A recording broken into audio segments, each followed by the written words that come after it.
పార్వతీ పరమేశ్వరులు జగత్తుకి తల్లిదండ్రులు. అటువంటి తల్లిదండ్రులైనటువంటి పార్వతీ పరమేశ్వరుల యొక్క వృత్తాంతంలో కళ్యాణ ఘట్టం అనేటటువంటిది అత్యంత ప్రాముఖ్యతని పొందినటువంటిది. ఏ కళ్యాణంలోనూ లేనటువంటి విధంగా పార్వతీ పరమేశ్వర కళ్యాణం అనేకమైనటువంటి మలుపులు తిరిగిపోతుంది. ఎవరెవరు భక్తితో తపస్సు చేసి అమ్మా నువ్వు మాకు కూతురు కావాలని కోరుకుంటున్నాం అని అన్నారో వాళ్ళందరికీ ఆమె కూతురైంది. కానీ ఎప్పుడూ ఆమె మాత్రం పరమశివునకే ఇల్లాలు. అటువంటి తల్లిని కుమార్తెగా పొందాలని ఒకనాడు దక్ష ప్రజాపతి కోరుకున్నాడు. దక్ష ప్రజాపతికి ఆమె కూతురుగా వచ్చింది. దక్షుణ్ణి నేను అనుగ్రహించాను అని చెప్పడానికి పేరు దాక్షాయణి అని ఉంచుకుంది. దక్షుని కుమార్తె కనుక దాక్షాయణి. ఎందుకు ఆ పేరు పెట్టుకోవాలి అంటే, నా గురించి అంత తపించి నన్ను కుమార్తెగా పొందాలని కోరుకున్నాడు కనుక నేను ఆమెకి కుమార్తెనయ్యానని దక్షుణ్ణి అనుగ్రహించానని చెప్పడానికి తన పేరు దాక్షాయణి అని ఉంచుకుంది. ఎంతకాలం దాక్షాయణిగా ఉండడానికి అంగీకరించింది? ఎంతకాలము ఆయన శివభక్తుడై ఉన్నాడో అంతకాలం ఉండడానికి అంగీకరించింది. ఆయనలో ఒకనాడు ఒక వెర్రి బుద్ధి ప్రవేశించింది. ఏదో ఒక కారణానికి ఒకానొకప్పుడు ఒక సందర్భంలో జరిగినటువంటి విశేషాన్ని దృష్టిలో పెట్టుకుని పరమశివుడి మీద ఆగ్రహం చెందాడు. ఆగ్రహం చెంది ఆయనని అవమానించాలన్న దృష్టితో నిరీశ్వర యాగమని ఈశ్వరునొక హవిస్సు లేని యాగాన్ని ఒకదాన్ని సంకల్పం చేశాడు. పరమశివుడు వెంటనే ఆగ్రహం చెందేటటువంటి స్వరూపం కాదు. మీరు వేదం యొక్క హృదయాన్ని జాగ్రత్తగా గమనిస్తే పరమశివుడికి కోపం రావాలి అంటే కోపం తెప్పించగలిగినటువంటి శక్తి ఒక్కటే ఉంది. అమ్మవారు ఒక్కతే తెప్పిస్తుంది. ఆమె కూడా కోపం తెప్పిస్తుంది అన్న మాటకు అర్థం ఆయన కోపమునకు వశపడతాడని కాదు. ఆయనకి ఎన్నడూ కోపమునకు వశమయ్యేటటువంటి లక్షణం లేదు. అందుకే శివునకొక్కనికే ఒక పేరుంది, సదాశివ అంటారు. ఈశాన సర్వ విద్యానాం ఈశ్వర సర్వభూతానాం బ్రహ్మాధిపతిర్బ్రహ్మణోధిపతిర్బ్రహ్మా శివో మే అస్తు సదాశివోం. సదాశివ అన్న నామం ఆయనకొక్కనికే అన్వయమవుతుంది. కారణం ఏమిటంటే ఆయన పైకి కోపం నటిస్తాడు, లోపల మాత్రం పరమమంగళప్రదుడై ఉంటాడు. తన బిడ్డలందరి పట్ల పరమవాత్సల్యంతో ఉంటాడు. ఆ కోపం కూడా ఎందుకు తెప్పిస్తుంది అమ్మవారంటే, లోకంలో వ్యవస్థని దిద్దవలసి ఉంటుంది ఒక్కొక్కప్పుడు. ఆ దిద్దవలసినప్పుడు ఆమె కోపాన్ని తెప్పిస్తుంది శివుడికి. ఆయన కోపం తెచ్చుకుంటే తప్ప వ్యవస్థని దిద్దడం కుదరదు. ఒకప్పుడు దక్షుడు తప్పు చేస్తున్నాడు ఈశ్వర యాగం చేసి. కానీ దక్షుని యందు భయంతో ఋషులు అక్కడికి వెళ్ళారు, ఎందరో దేవతలు కూడా ఆ యాగానికి వెళ్ళారు. చూసింది దాక్షాయణి. చూసి శివుడు ఏమీ పట్టించుకోకుండా కూర్చున్నాడు. ఆయన సదాశివుడు. కానీ ఇలా ఊరుకుంటే లోకం తప్పుదారిలో నడుస్తుంది. అందుకని లోకాన్ని దిద్దాలనుకుంది, అంతేకాని శివుని మాట ఉల్లంఘించాలని కాదు. అందుకే వేదం ఒక మాట అంటుంది, శివా రుద్రస్య భేషజీ, శివా విశ్వస్య భేషజీ అంటుంది. భేషజీ అంటే ఔషధం. ఆమె పరమశివుణ్ణి రుద్రుణ్ణి చేయగలదు, రుద్రుణ్ణి శివుణ్ణి చేయగలదు. లోకాన్ని శిక్షించడానికి, లోకాన్ని మార్గంలో పెట్టడానికి, లోకాన్ని రక్షించడానికి శివుణ్ణి ఎలా కావాలంటే అలా మార్చుకుంటూ ఉంటుంది ఆవిడ. అలా మార్చగలిగినటువంటి దక్షత కలిగిన తల్లి కనుక ఆమె శివుడు వద్దన్నా కూడా బయలుదేరింది దక్షయజ్ఞానికి. అది భర్త యొక్క ఆజ్ఞ తిరస్కరించాలని కాదు. ఆమె మహాపతివ్రత. ఆమె ఎందుకు వెళ్ళింది అంటే కేవలముగా లోకాలు దారి తప్పకుండా ఉండడానికి శివుడిలో కోపాన్ని రగల్చి, కోపమునకు ఆయన వశుడు కాడని తెలిసినా వ్యవస్థని దిద్దడానికి ఒక ప్రయత్నం చేసింది. దక్షుడి ఇంటికి వెళ్ళింది. ఎంతో చెప్పి చూసింది. తప్పయ్యా శివనింద చెయ్యకూడదని చెప్పింది. వినలేదు. వినకుండా కనీసం కూతురు వంక కన్నెత్తి కూడా చూడలేదు. పరమశివుడి మీద ఉన్న ఆగ్రహం కూతురు మీద చూపించాడు. నువ్వు శివనింద చేశావు, శివుడి పట్ల ద్వేషంతో ఉన్నావు, కాబట్టి ఇక నేను నీ కూతురుగా ఉండడానికి ఇష్టపడను. ఏ చెవులతో శివనింద విన్నానో, ఏ నిన్ను అనుగ్రహించి నీకు కుమార్తెగా వచ్చి దాక్షాయణి అని పేరు పెట్టుకుని లోకంలో తిరుగుతున్నానో, ఆ పేరుతో ఇక నేను ఉండడానికి ఇష్టపడను. ఎందుకంటే నువ్వు నా భర్తని నిందించావు, నేను ఎక్కడైనా కనపడితే లోకం నన్ను దాక్షాయణి అని పిలుస్తుంది, ఇక నీ కుమార్తె అన్న పేరుతో ఉండడం నాకు ఇష్టం లేదు. అందుకని నరుడు అజ్ఞానమునన్ భుజించిన జుగుప్సంబైన యన్నంబు సయ్యన వెళ్ళించి పవిత్రుడైన గతి. ఏదో తెలియక అన్నం తినేశాడు, చిట్ట చివర అన్నం తింటుంటే అందులో చనిపోయిన బల్లి కనపడింది. అయ్యో మధురంగా ఉందని తిన్నానని కడుపులో ఉంచుకుంటాడా, వేలు పెట్టి బయటికి కక్కేస్తాడు. అలా ఒకనాడు నువ్వు పూజించావని కూతురునయ్యాను, ఇప్పుడు నువ్వు శివనింద చేశావు, ఇక నీకు కుమార్తెగా ఉండనని యోగాగ్ని యందు శరీరాన్ని విడిచిపెట్టింది. ఈ వార్త పరమశివుడికి తెలిసింది. ఆజ్యుండుగ్రుడు నీలకంఠుడి బదైచారాతి దష్టోష్టుడై ఆజ్యద్భౌరి ముగేంద్ర ఘోషమున భీమ ప్రక్రియన్ నవ్వుచున్ విద్యుద్వహ్ని శిఖాసముచ్చయ రుచిన్ వెల్గొందు చెంచజ్జటన్ సద్య క్రోధముతోడ పూంచి వైచన్ క్షమాచక్ర మధ్యంబునన్. ఆయన వెంటనే కోపం పొందినటువంటి వాడై ఆ కైలాసంలో ఉన్నటువంటి వాడు పైకి లేచి పెద్ద నవ్వొకటి నవ్వాడు. అది ఎలా ఉంది అంటే, ఆ సింహం నోరు తెరిచి గర్జన చేస్తే ఎలా ఉంటుందో అలా నవ్వి తన జటాజూటమంతా కదిలిపోయేటట్టుగా ఒక్కసారి తాండవం చేసి విద్యుద్వహ్ని శిఖా సముచ్చయ రుచిన్ వెల్గొందు చెంచజ్జటన్ సద్య క్రోధముతోడ పూంచి వైచన్ క్షమాచక్ర మధ్యంబునన్. ఆ జటని ఒకదాన్ని పిరికి భూమి యొక్క మధ్య భాగానికి వేసి కొట్టాడు.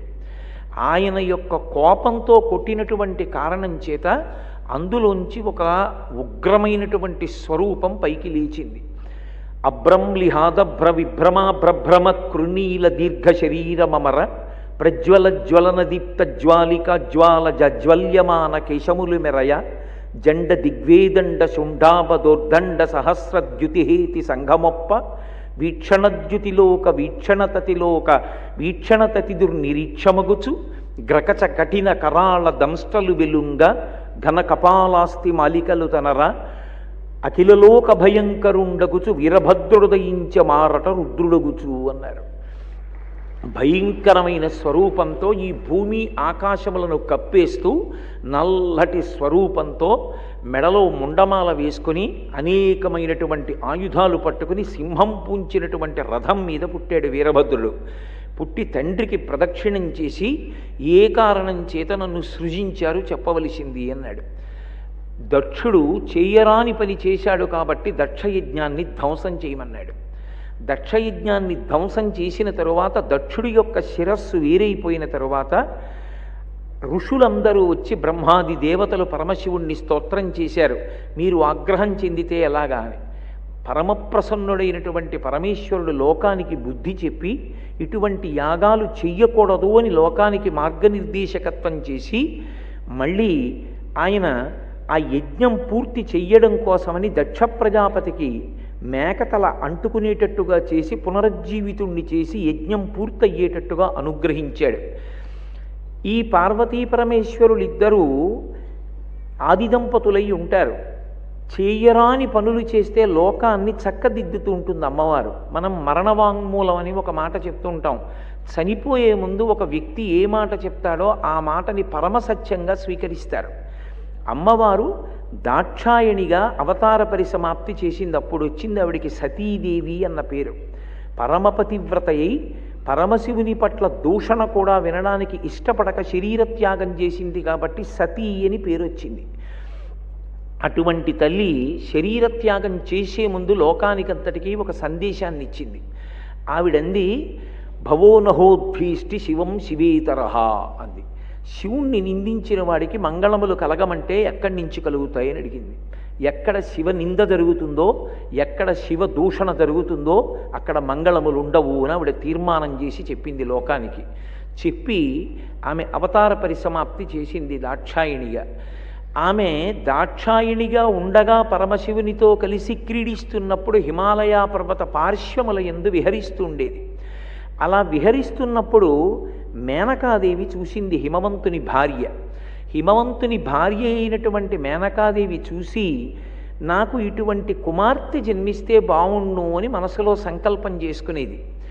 ఆమె మనసులో కోరుకుంది కనుక ఆ మేనకాదేవి కడుపున మళ్ళీ అవతారం స్వీకరించినప్పుడు తాను జన్మించాలి అంటే అవతారం స్వీకరించాలి అని అమ్మవారు నిర్ణయం చేసుకుని ఉంది.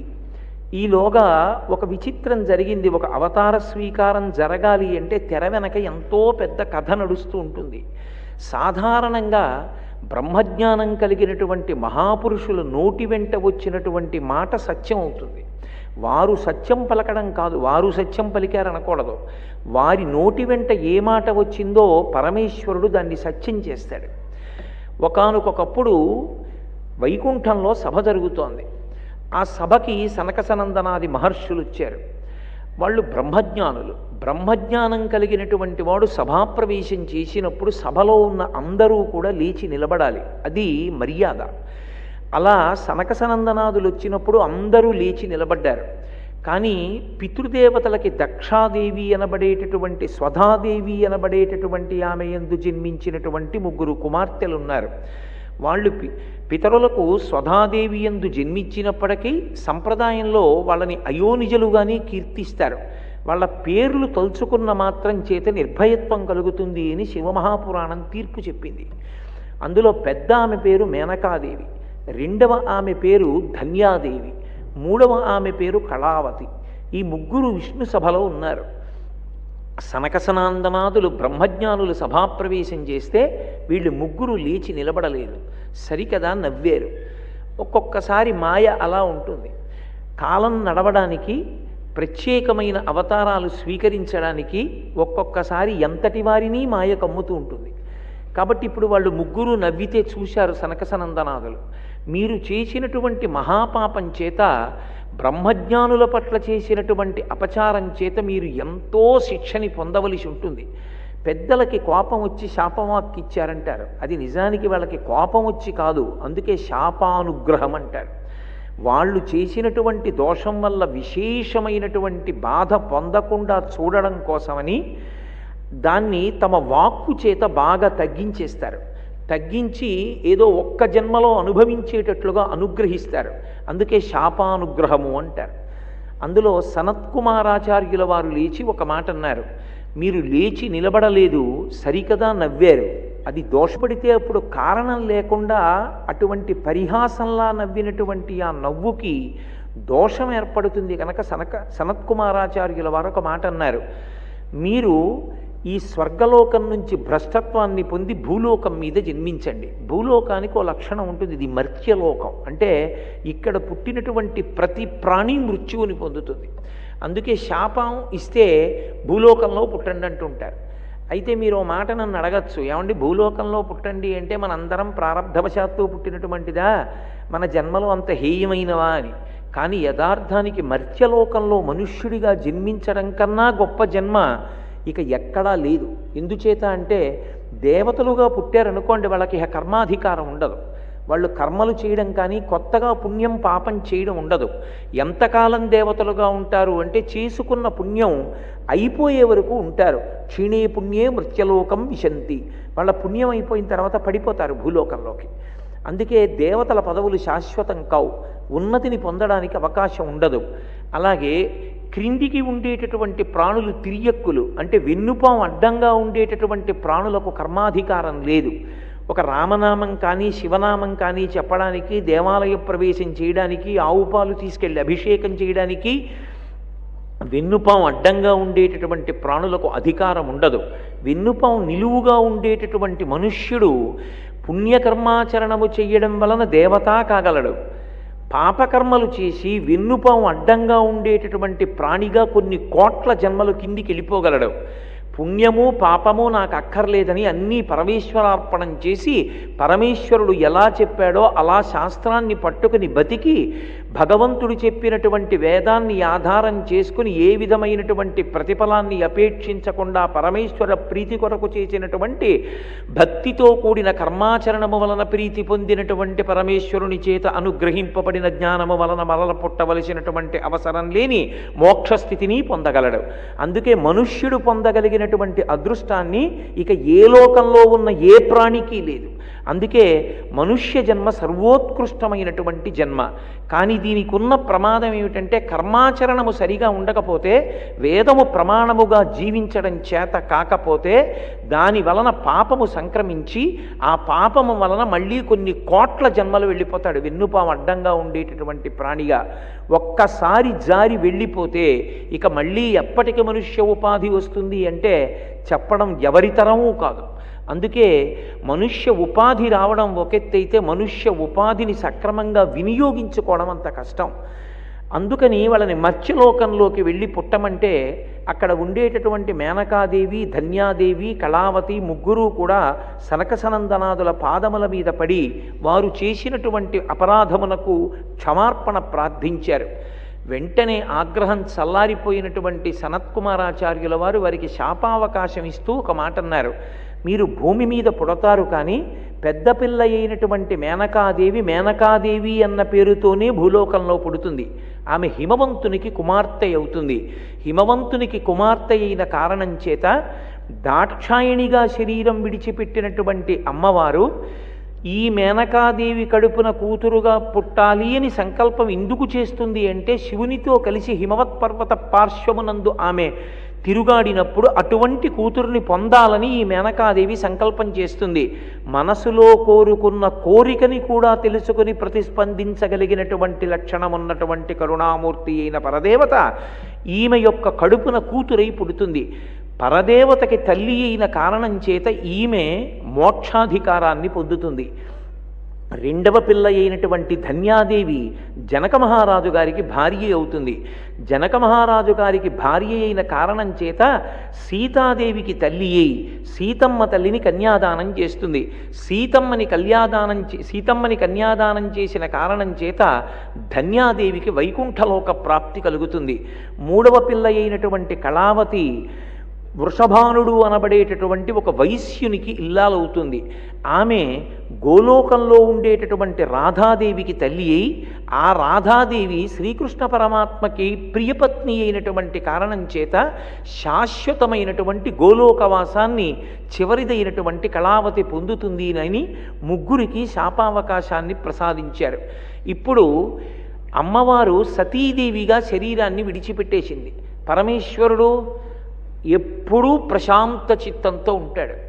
ఆయన పైకి లోక సంరక్షణ కొరకు కోపంగా ఉన్నట్టుగా కనపడతాడు, కోపం అణిగిపోయినట్టు కనపడతాడు తప్ప అసలు నిజానికి ఆయన ఎప్పుడూ కోపమునకు వశపడేవాడు కాడు. అందుకే హాయిగా తనలో తాను రమిస్తూ దక్షిణామూర్తిగా సనకసనందనాదులకు బ్రహ్మజ్ఞానాన్ని ఉపదేశం చేస్తూ ఒక వటవృక్షం కింద కూర్చున్నాడు. మౌనవ్యాఖ్యా ప్రకటిత పరబ్రహ్మతత్వం యువానం వర్షిష్టాం తే వసదృషిగణైరావృతం బ్రహ్మనిష్టై ఆచార్యేంద్రం కరకలిత చిన్ముద్రమానందరూపం స్వాత్మారామం ముదితవదనం దక్షిణామూర్తిమీడే వటవిటపి సమీపే భూమిభాగే నిషణ్ణం సకలమునిగణానాం జ్ఞానదాతారమారాత్ త్రిభువనగురుమీశం దక్షిణామూర్తిదేవం జననమరణ దుఃఖచ్ఛేదదక్షం నమామి అని చిన్ముద్ర పట్టి మౌన వ్యాఖ్య చేశాడు. నోటితో మాట్లాడకుండా జీవుడు బ్రహ్మము ఒక్కటే అనేటటువంటి చిన్ముద్ర పట్టి ఆ చిన్ముద్రతో మౌన వ్యాఖ్య చేస్తూ కూర్చున్నాడు. సనక సనందనాది మహర్షులు ఆయన చుట్టూ కూర్చున్నారు. కానీ ఈ సందర్భాన్ని సదవకాశంగా తీసుకున్నాడు ఒక రాక్షసుడు, వజ్రాంగుడు అని ఒక రాక్షసుడు.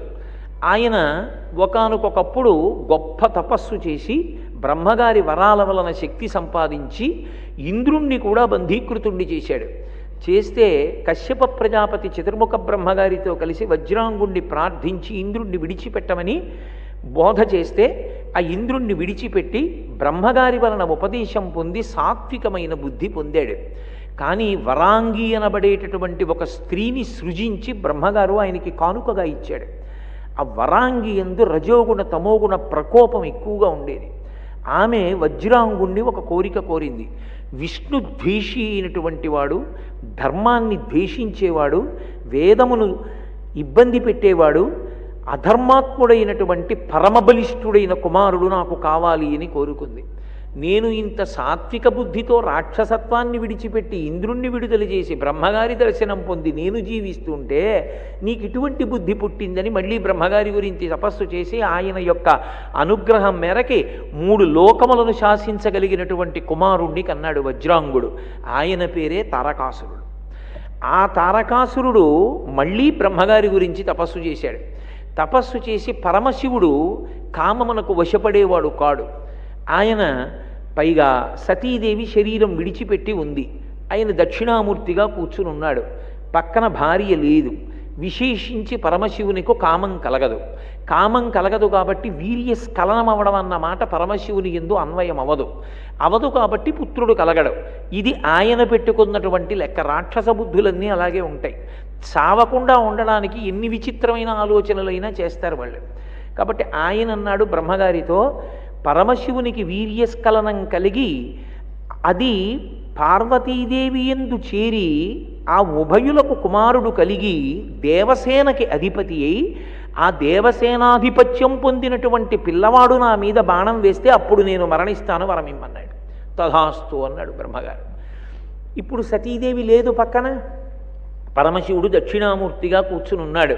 కాబట్టి ఇంకా నాకు భయం ఎక్కడుంది, నాకు మృత్యువు ఎక్కడుంది? అసలు ఒక్కొక్కసారి అనిపిస్తుంది మృత్యు అనేటటువంటిది ఒకటి ఉంది కాబట్టి కనీసం పుణ్యకార్యాచరణంలో ఓ తొందర ఉంటుంది. మృత్యు అన్నదోటి ఉంది కాబట్టి ఓ భయం అన్నదోటి ఉంటుంది. దీని తరువాత లెక్కలు అడిగేవాడు ఉన్నాడు, ఎందుకైనా మంచిదో అగరత్తన్నా వెలిగిద్దామని. అది కూడా లేదనుకోండి, అసలు ఎవడు నిగ్రహించగలడు? భగవంతుడు మనందరికన్నా తెలివైనవాడు. కాబట్టి ఇప్పుడు ఈ మృత్యువు లేదు, నాకు రాదు, ఎందుకంటే శివునకు కుమారుడు కలగడు అని నిర్ణయానికి వచ్చి ఆయన వెంటనే 3 లోకములను బాధించడం ప్రారంభం చేసి ఇంద్రుణ్ణి కూడా పదవీచ్యుతుణ్ణి చేశాడు. ఇక వాళ్ళు ఎప్పుడూ చేసే పని ఏమిటంటే దేవతలకి యజ్ఞం చేయకూడదు, యాగం చేయకూడదు, హవిస్సులు ఇవ్వకూడదు, వేదం చదవకూడదు, బ్రాహ్మణులు ఎక్కడా ఉండకూడదు, గోవుల్ని పూజించకూడదు, యజ్ఞయాగాదులు జరగకూడదు, అన్నిటినీ ధ్వంసం చేయడం, వాళ్ళ కంటికి ఏది నచ్చితే దాన్ని వారిదిగా అనుభవిస్తూ ఉండడం. దానికే రాక్షస బుద్ధి అంటారు. రాక్షస బుద్ధి అంటే పెద్ద విశేషమే ఉండదు, ఎక్కడున్నా ఇదే బుద్ధి ఉంటుంది రాక్షసులకు. కాబట్టి ఇప్పుడు తారకాసురుని వలన లోకములన్నీ బాధ పొందుతున్నాయి. ఈ లోకములు బాధ పొందుతున్నాయి కనుక మీరు ఎప్పుడూ ఒకటి గుర్తుపెట్టుకోండి, మనుష్యులు ఎక్కువ బాధపడితే వెంటనే బాధపడే వాళ్ళు ఎవరంటే దేవతలు. మనుష్యులు బాధపడితే దేవతలు బ్రహ్మగారిని ప్రార్థన చేస్తారు. అదేమిటండి మనుష్యులకు బాధ కలిగితే ఎందుకు ఎడుతుంటారు దేవతలు అని అనుమానం రావచ్చు. ధర్మచక్రం ఒకటి ఉంటుంది. మనుష్యులు దేవతల్ని ప్రార్థన చేస్తే వర్షం కురిపిస్తారు. వర్షం కురిపిస్తే వర్షం పడిందని ఊరుకోకూడదు. సాధారణంగా మనం వరుణయాగాలన్నీ ఎప్పుడు చేస్తామంటే ఫిబ్రవరి, మార్చి, ఏప్రిల్ వచ్చిన తర్వాత చేస్తూ ఉంటాం. కానీ వేదం దాన్ని తిరస్కరించింది. వసంత ఋతువు ఎందు చేయమని చెప్పింది. వసంత ఋతువులో వరుణయాగం చెయ్యండి. ఎందుకనంటే ఇంకా వర్ష ఋతువు రాకముందే దేవతలకు హవిస్సులు ఇచ్చేయాలి. అది విధేయత. కట్టవలసినటువంటి తేదీ లోపల పన్ను కట్టేసిన వాడు బాధ్యత కలిగిన పౌరుడు, కర్తవ్యతానిష్ట ఉన్నవాడు. ఇంటికొచ్చి ఫ్యూజు లాగేసిన తర్వాత కట్టినటువంటిది మర్యాదతో కూడుకున్నది కాదు. కాబట్టి దేవతలకి ఇవ్వవలసిన హవిస్సు మనుష్యులు ఇవ్వాలి. హవిస్సుని దేవతలు పుచ్చుకొని వర్షం కురిపిస్తారు. వర్షం వలన మనకి భోగభాగ్యాలు వస్తాయి. మళ్ళీ మనం హవిస్సు దేవతలకు ఇవ్వాలి. మళ్ళీ దేవతలు వర్షం కురిపిస్తూ ఉంటారు. ఇది ధర్మచక్రం. ఇక్కడ ధర్మం నడవలేదనుకోండి, ఇక్కడ ధర్మం నడవనంత కాలం దేవతలు సంతోషాన్ని పొందరు. అందుకే అసలు వర్షం పడడానికి కారణం ఎక్కడుంటుంది అంటే ధర్మమునందు ఉంటుంది. ధర్మాన్ని ఎవరి ధర్మాన్ని వాళ్ళు పట్టుకున్నారనుకోండి, ఎవరు చెయ్యవలసిన ధర్మాన్ని వారు చేస్తూ ఉంటే దేవతలు ప్రీతి పొంది వర్షాన్ని కురిపిస్తారు. అంతేకాని చాలామంది అధర్మంలో ఉండి 3 4 వరుణయాగం చేస్తాను, మిగిలిన వాళ్ళందరూ బతకడానికి వర్షాలు ఇమ్మంటే దేవతలు కూడా కురిపిస్తారు. ఎలా కురిపిస్తారో చెప్పింది వేదం. ఉరుములతో పిడుగులతో కూడుకున్న వాన కురిపిస్తారని చెప్పింది. సాత్విక వర్షం కుంభవృష్టిగా పడాలి అంటే వృష్టి అన్న పదాన్ని వాడింది వేదం. మెరుపులు, ఉరుములు, పిడుగులు లేని వృష్టి పడాలి అంటే లోకము ధర్మమునందు నిలబడాలి. ఎవరి ధర్మాన్ని వారు నిర్వర్తిస్తే, ఆ ధర్మమునందు నిలబడితే ప్రీతి చెందినటువంటి దేవతలు వర్షాన్ని కురిపిస్తారు. కాబట్టి ఇప్పుడు మనుష్యులకు బాధ కలిగితే దేవతలకి బాధ కలుగుతుంది. ఎందుకంటే యజ్ఞయాగాదులు ఉండవు. ఇప్పుడు తారకాసురుడు యజ్ఞయాగాదులను ధ్వంసం చేస్తే దేవతలకి హవిస్సు ఉండదు. హవిస్సు దేవతలకి లేదు కాబట్టి వాళ్ళు బ్రహ్మగారి దగ్గరికి ఎడతారు. బ్రహ్మగారి దగ్గరికి ఎందుకు ఎడతారు అంటే, బ్రహ్మగారు ఎప్పుడూ కూడా, మీరు నన్ను మన్నించగలిగితే అర్థం అవడానికి ఒక మాట అంటాను, ఆయన కన్సల్టెంట్ ఫిజీషియన్ లాంటి వారు. మొట్టమొదట ఆయన దగ్గరికి ఎడతారు దేవతలు. ఎందుకంటే సృష్టికర్త ఆయన, ఇంటికి పెద్దవాడు, వరాలన్నీ ఆయనే ఇస్తారు, విరుగుడు కూడా ఆయనే చెప్పాలి. అందుకని బ్రహ్మగారి దగ్గరికి ఎడితే బ్రహ్మగారు ఒక మాట అంటారు, నేనే ఇచ్చాను ఈ వరం, దీనికి విరుగుడు ఇక్కడ ఉంది అని చెప్తారు. కాబట్టి బ్రహ్మగారు అన్నారు, దీనికి పరిష్కారం ఒక్కటే ఉంది, తారకాసుర సంహారంలో ఉంది. తారకాసుర సంహారానికి శివవీర్యాన్ని పట్టగలిగిన క్షేత్రం కావాలి. పరమశివుని యొక్క వీర్యము స్ఖలనమయ్యేటట్టు చెయ్యగలిగినటువంటి తల్లి ఈ లోకంలో అమ్మవారొక్కతే. ఆమెయే శివకామ సుందరి. అటువంటి తల్లి ఇవాళ శరీరంతో లేదు. దక్షుడు చేసిన అపరాధానికి ఆమె శరీర త్యాగం చేసింది సతీదేవిగా. అంటే పెంకితనంతో, తెంపరితనంతో నింద చెయ్యడం, భగవంతుని యొక్క రూపానికి క్రోధం కల్పించడం తేలిక. కానీ తరువాత కొన్ని వందల సంవత్సరాలు, వేల సంవత్సరాలు లోకం తల్లడిల్లిపోతుంది. అందుచేత ఇప్పుడు మీరందరూ చెయ్యవలసింది ఒక్కటే, అమ్మవారిని ప్రార్థన చెయ్యండి, ఆమె పలుకుతుంది అన్నాడు. దేవతలందరూ అమ్మవారిని స్తోత్రం చేశారు. అమ్మా నువ్వు మళ్ళీ శరీరాన్ని పొందాలమ్మా అని అడిగారు. ఆమె అంతరిక్షంలోంచి పలికి మీ అందరి ప్రార్థనని మన్నించాను, తప్పకుండా నేను శరీరాన్ని తీసుకుంటాను. నేను ఒకానొకప్పుడు దాక్షాయణిగా ఉండగా హిమవత్పర్వత పార్శ్వంలో పరమశివుడితో కలిసి తిరుగుతున్నప్పుడు నన్ను చూసి ఇలాంటి కూతురు నాకుంటే బాగుండునని మేనకాదేవి మనసులో అనుకునేది. అందుకని మేనకాదేవికి కుమార్తెగా వస్తాను అని చెప్పింది. ఆ చెప్పిన కారణం చేత ఇప్పుడు మేనకాదేవికి కుమార్తె కలగాలి. నేను మీతో ఒక మాట చెప్తే మీకు కొంచెం అది ఈయన ఇలా చెప్పారేమని అనిపించవచ్చు, కానీ నేను ఒక సత్యం చెప్తున్నాను. కొంతమందికి సంతానం కలగడం ఆలస్యం అవుతుంది. సంతానం కలగడం ఆలస్యం అయింది అని చెప్పి పరమేశ్వరుణ్ణి తిరస్కరించి తిరగడం కన్నా, పరమేశ్వరానుగ్రహంతో నాకు సంతానం ఎప్పటికైనా కలుగుతుందని ఈశ్వరుడి పాదాలు పట్టుకుని పుణ్యకర్మాచరణ బిడ్డల కోసం ఎక్కువ చేయించి కారణజన్ములైన వాళ్ళు పుట్టేటట్టుగా చేస్తూ ఉంటాడు ఈశ్వరుడు. మీరు చూడండి, సంతానం లేని వాళ్ళు ఎక్కువ తీర్థయాత్రలు చేసి, క్షేత్రాలు దర్శించి, భజనలు చేసి, యజ్ఞయాగాదులు చేస్తే పుట్టినటువంటి పిల్లలు 7 తరాల్ని ఉద్ధరించగలిగినటువంటి పిల్లలు పుడుతుంటారు లోకంలో. అందుకే ఒక్కొక్కసారి సంతానం ఆలస్యం అవ్వడం కూడా మహాత్ముల యొక్క జననానికి కారణమవుతుంది. ఒక్కొక్కసారి ఆ పండు పండేటటువంటి సమయానికి ఏదో ఒక అద్భుతమైనటువంటి క్షేత్రానికి ఆ తల్లిదండ్రులు ఎడతారు, అక్కడ ఆ పంట పండుతుంది.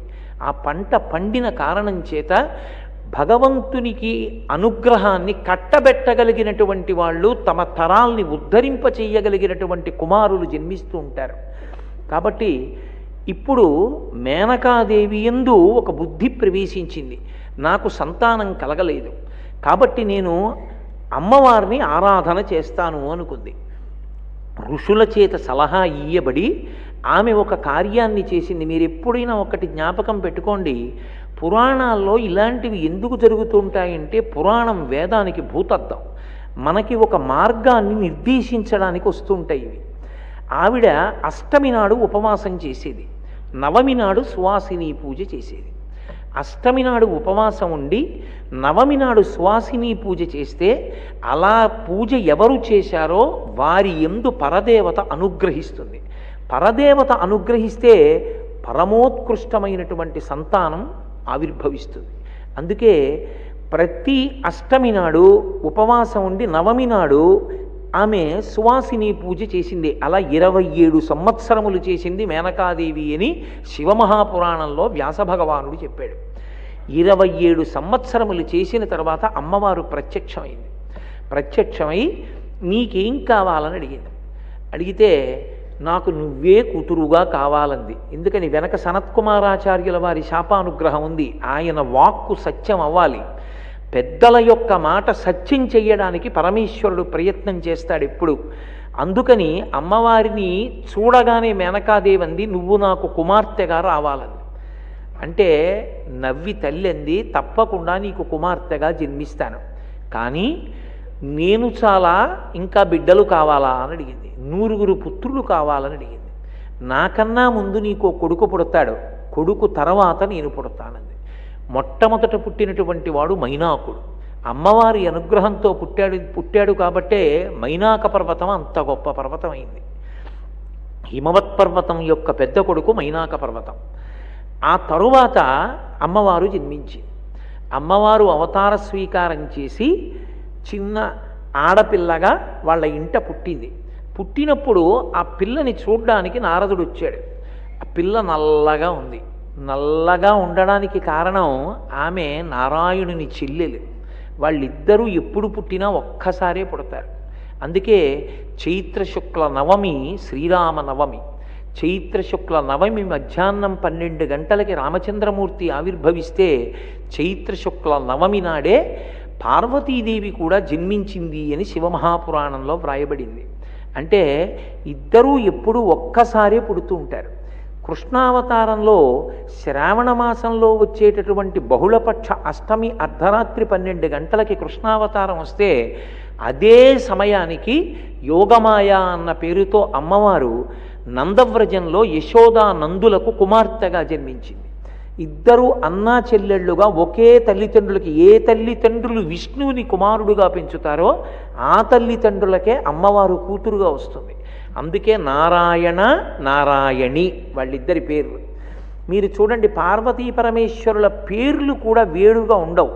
శివ శివా, భవ భవాని, భర్గ భార్గవి, హంస హంసిని అలా ఉంటాయి.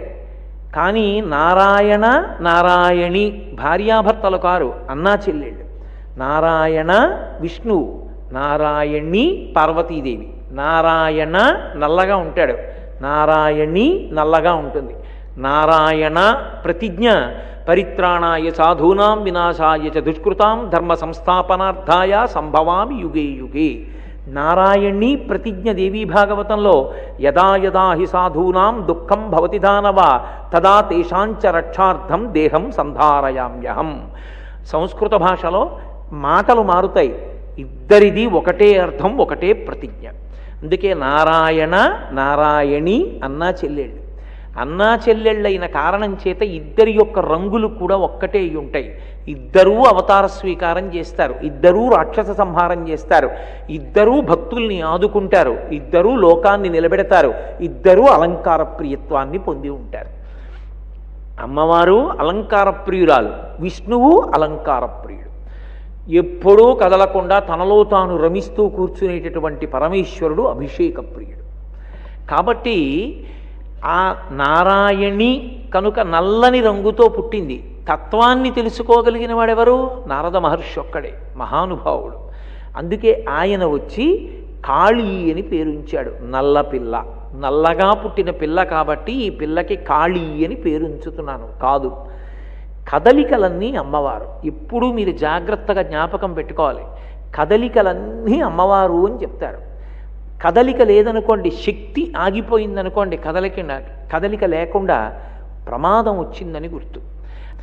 ఆమె శక్తి స్వరూపము ఆదిపరాశక్తి అని గుర్తించినటువంటి నారదుడు ఆమెకి కాళీ అని నామకరణం చేశాడు. బాహ్యంలో ఇంత తత్వం చెప్పడం ఎందుకు, అందుకని నల్ల పిల్ల కదూ కాళీ అని పేరు పెట్టానన్నాడు. పరమ సంతోషపడ్డారు. కానీ కించిత్ బాధ ఉంటుంది కదూ, ఏమిటో నల్లపిల్ల అని కాళీ అని పేరు పెట్టాడు నారదుడు అని. అందులో తల్లి మనసు విలవిల్లాడిపోతుంది. బాగా ఇంత తెలిపేమిటన్నా బెంగే, ఏమిటి ఇంత నల్ల పిల్లన్నా బెంగే తల్లికి. అబ్బాయి ఎంత బాగుందో పిల్ల అంటే మాత్రం మురిసిపోతుంది. కాబట్టి ఆయన అన్నాడు, కాదులే ఈ పిల్ల గౌరీ అవుతుంది ఒకప్పుడు అన్నాడు. పరమశివుడి హృదయాన్ని గెలుచుకుంటుంది, అందుకని గౌరీ అని పేరు పొందుతుంది అన్నాడు. సంతోషపడిపోయారు తల్లిదండ్రులు ఇద్దరు. ఆ పిల్ల పుట్టి, చిన్న పిల్ల ఆ పాకుతూ తప్పటడుగు లేస్తూ ఇంట్లో నడుస్తుంటే హిమవంతుడు పొంగిపోయాట. నరదేవాసుర పూజితంఘ్రియుగళ నారాయణి శాంకరి కరుణాపూరిత మానస త్రినయని కళ్యాణయుక్త నిశాచర దర్పోన్నత సంహరి సదమలా చండార్చిని యోగిని తరుణి ఆగమవందిత భగవతి తల్లి జగన్మోహిని అని పిలిచాడు. అమ్మ ఎంత అదృష్టం అమ్మా, నా అదృష్టం. లోకములన్నీ ఏ తల్లి ముందు నిలబడి స్తోత్రం చేస్తాయో, ఏ తల్లి అనుగ్రహం కావాలని ఋషులు కూడా ప్రార్థన చేస్తారో, ఏ తల్లి ఈ సమస్త బ్రహ్మాండములను కదుపుతోందో, సమస్త కదలికలకు ఆధారభూతమయ్యున్నదో, ఏ తల్లి మాయాస్వరూపిణి అయి సమస్త జగత్తుని ఇంద్రియములకు వశం చేసి పరమేశ్వరుణ్ణి చేరకుండా చేరేటట్టు కూడా చెయ్యగలదో, అటువంటి తల్లి నా ఇంట కూతురైంది. నరదేవాసుర పూజితాంఘ్రియుగళ నారాయణి శాంకరి. నారాయణి శాంకరి, శంకరుని ఇల్లాలా నా ఇంట నరులు దేవతలు రాక్షసులు కూడా నమస్కరించేటటువంటి పాదముల జంట కలిగిన పిల్ల ఈ ఇంట పుట్టిందని ఆ చిన్ని పువ్వుల పొట్లాల్లాంటి పాదాలు పట్టుకుని నెత్తి మీద పట్టుకుని కళ్ళ మీద పెట్టుకుని పొంగిపోయాట. కరుణాపూరిత మానస త్రినయని కళ్యాణయుక్త, అపారమైనటువంటి కారుణ్యం కలిగిన దానా, కరుణ తప్ప వేరొకటి, దయ తప్ప ఇంకొకటి తెలియనిదానా, అటువంటి తల్లి నా ఇంట పుట్టావా. నిశాచర దర్పోన్నత సంహరి సదమల చండార్చిని యోగిని కరుణ తరుణి ఆగమవందిత తల్లి జగన్మోహిని అని. అమ్మవారు సింహాసనంలో కూర్చునుంటే ప్రతిరోజు వేదం వెళ్ళి ఆవిడికి నమస్కారం చేస్తుందిట. శృతి సీమంత సింధూరీకృత పాదాబ్జధూళిక అని లలితా సహస్రంలో ఆవిడికి పేరు. వేదమాత తన యొక్క పాపట ప్రారంభంలో పెట్టుకున్నటువంటి బొట్టు, లలాటమునందు పెట్టుకున్నటువంటి కస్తూరి తిలకం, అమ్మవారి పాదములకు తన లలాటము తగిలేటట్టుగా వంగి నమస్కరిస్తే ఆ కుంకం ఆవిడ బొటన వేళ్ల మీద పడి కనపడుతుంటుందిట. శృతి సీమంత సింధూరీకృత పాదాబ్జధూళిక, ఈ నామాన్ని వాడుకుంటున్నాడు హిమవంతుడు. తరుణి ఆగమవందిత భగవతి తల్లి జగన్మోహిని అని పిలిచి ఆయన అన్నాడు, గిరులలోననొక్క గిరినైన నా పేరు వెలయి చేసి తిట్లు జలజనయన, నీకు తండ్రినైతి నాకింత చాలదే ఇది మహాద్భుతంబు ఇందువదన అన్నాడు. అమ్మ నేనెవరు? ఓ కొండ, నరుణ్ణి కూడా కాను. అటువంటి కొండ కడుపున పుట్టావా? కొండ కడుపున పుట్టి పర్వతరాజపుత్రివి కాబట్టి పార్వతీ అని పేరు పెట్టుకున్నావా? ఒక కొండకి కూతురుగా పుట్టి లోకంలో నా పేరు శాశ్వతంగా ఉండిపోయేటట్టు చేశావా? హిమవంతుని కుమార్తె కాబట్టి హైమవతి అని పిలిపించుకుంటున్నావా? అమ్మా నా జన్మ ధన్యమైపోయిందమ్మా అని ఆ పిల్ల యొక్క బుగ్గలు రెండూ పట్టుకుని మూర్ధజ్ఞస్థానమునందు వాసన చూస్తూ పరవశించిపోయేవాట. నిజంగా నేను మీతో ఒక మాట చెప్తున్నాను. పార్వతీ కళ్యాణంలో పద్యాలు చదువుకున్నప్పుడు ఏ తండ్రి కూడా తన ఇంట పుట్టిన ఆడపిల్లని చూసుకుని ఈ పద్యం చదువుకుని మురిసిపోకుండా ఉండలేదు. మంచుకొండ వెళ్ళి ఆ హిమవంతుడిలా గడ్డం పట్టుకుని, పుట్టింది పార్వతీదేవని తెలుసు, గడ్డం పట్టుకుని ఏమ్మా బువ్వ తినకపోతే ఆకలేదు, ఏది అమ్మని ఎందుకు అల్లరి పెడతావు, అన్నం తిను అని హిమవంతుడు నీ గడ్డాన్ని ఇలా పట్టుకుని బతిమాలాడమ్మా. హిమవంతుణ్ణి తండ్రిని చేసి సంతోషపెట్టినటువంటి అవతారం నీ అవతారం. శంకరుడంతటి వాడు నీ గడ్డం పట్టుకుని నీ ముఖం వంక చూసి మురిసిపోతుండేవాడమ్మా. అసలు నిజం చెప్పాలంటే శివుడు తన ముఖం చూసుకోవడానికి వాడుకునేటటువంటి అద్దమే నీ ముఖం, దానికి ఉండే పిడికిలే నీ గడ్డం అన్నారు శంకరాచార్యులు. కాబట్టి అటువంటి గడ్డం కలిగినటువంటి అమ్మవారిని శంకరాచార్యులు వారు స్తోత్రం చేశారు హిమవంతుని యొక్క వైభవాన్ని సౌందర్యలహరిలో. ఆయన నా వైభవమే వైభవం, నీకు తండ్రినైతి నాకింత చాలదే ఇది మహాద్భుతంబు ఇందువదన అంటే అందులో ఆశ్చర్యమే ఉంది. అన్ని సువాసిని పూజలు చేసి, అన్ని ఉపవాసాలు చేసి అమ్మవారి అనుగ్రహంతో అమ్మవారిని కూతురుగా కన్నటువంటి మేనకాదేవి ఎంత మురిసిపోతుంది. అందుకని ఆవిడ ఆ పిల్లని చూసుకుని కమనీయ మోహన కారభారతి వచ్చే దయతోడను కన్న తల్లి వచ్చే, చాతుర్య గాంభీర్య జగతి కన్నియ వచ్చే, లాలిత సంపద లక్ష్మి వచ్చే, భూరి లోకైక విభూతిధారుని వచ్చే, మంగళ పావన గంగ వచ్చే, తరిగొప్ప దేవాది దేవవల్లభ వచ్చే, మానితంబగు మహామాయ వచ్చే, తల్లి వచ్చెను నన్నేల తల్లి వచ్చే, బాల వచ్చెను ప్రౌఢైక బాల వచ్చే, బాల కరుణించి ఏతెంచననుచుదిగిచి కౌగిలించెను మేనక గౌరి చూచి. ఎంత మురిసిపోయేదంటేట చిన్న పట్టు పరికిణీ కట్టుకొని ఆ పరికిణీ ఎడంచేత్తో ఎత్తి పట్టుకుని ఆడుకుంటుంటే ఆ తల్లి కాళ్ళకి పెట్టినటువంటి మంజీరముల యొక్క సవ్వడి వినపడుతుంటే వంట చేసుకుంటున్నటువంటి మేనకాదేవి ఆ పిల్లని చూసి నా ఇంట కూతురులా ఆడుకుంటోంది, కానీ ఎవరి పిల్ల?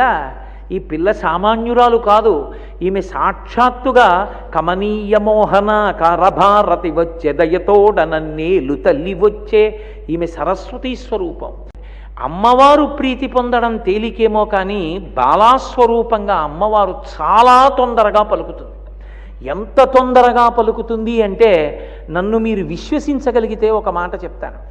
మీరు భక్తితో అమ్మవారి దగ్గర నిలబడిన ఉత్తర క్షణంలో ఎవరో ఒక చిన్నపిల్ల రూపంలో మీ దగ్గరికి వచ్చి ఏదో ఒకటి పుచ్చుకుంటుంది ఆవిడ.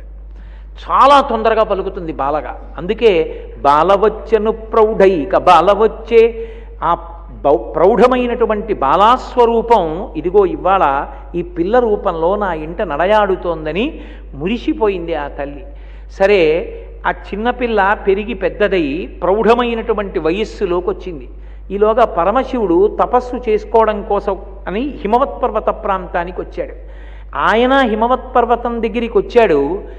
ఈ హిమవంతుడు తన కుమార్తె అయినటువంటి పార్వతీదేవిని తీసుకెళ్ళి పరమశివునికి సపర్య చేయడానికి నియమించాడు.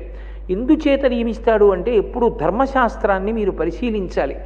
ఇంట్లో ఐశ్వర్యం నిలబడాలన్నా పరమేశ్వరుడు విశేషమైనటువంటి పుణ్యాన్ని కట్టబెట్టాలన్నా ఎప్పుడైనా చాలా పెద్ద పుణ్యం ఉంటే తప్ప నేను అనుగ్రహించడం కుదరదు, అంత ఉపకారాన్ని చెయ్యలేనని ఈశ్వరుడు అనుకున్నాడు అనుకోండి, అప్పుడు ఆయన ప్రీతి పొందాడు అనుకోండి, ఉపకారం చేద్దాం అనుకున్నాడు అనుకోండి, అంత పెద్ద పుణ్యాన్ని కట్టబెట్టాలి అనుకున్నప్పుడు ఈశ్వరుడు చేసే పని ఏమిటంటే తనని నమ్ముకున్నటువంటి వాడు, పరమభక్తి తత్పరుడైన వాడు, తన ఊపిరిలో ఎప్పుడూ భగవంతుడి గురించి ఆలోచించేవాడిని అతిథిగా పంపిస్తాడు.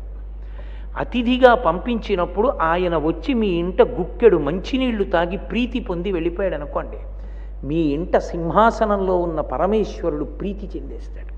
వాడికి అన్నం పెట్టావు చాలు, వాడికి మంచినీళ్ళు ఇచ్చావు చాలని. అందుకే ఏమీ తెలియని ఆడపిల్ల ఇంటికి వచ్చిన అతిథికి కాసిని పాలిచ్చి నమస్కరిస్తే చాలు, వచ్చినవాడు పొంగిపోయి ఆడపిల్లకి అక్షతలేసి ఎడతాడు.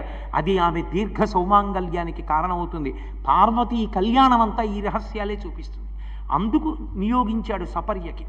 వెళ్ళి పరమశివుణ్ణి ప్రార్థన చేశాడు హిమవంతుడు.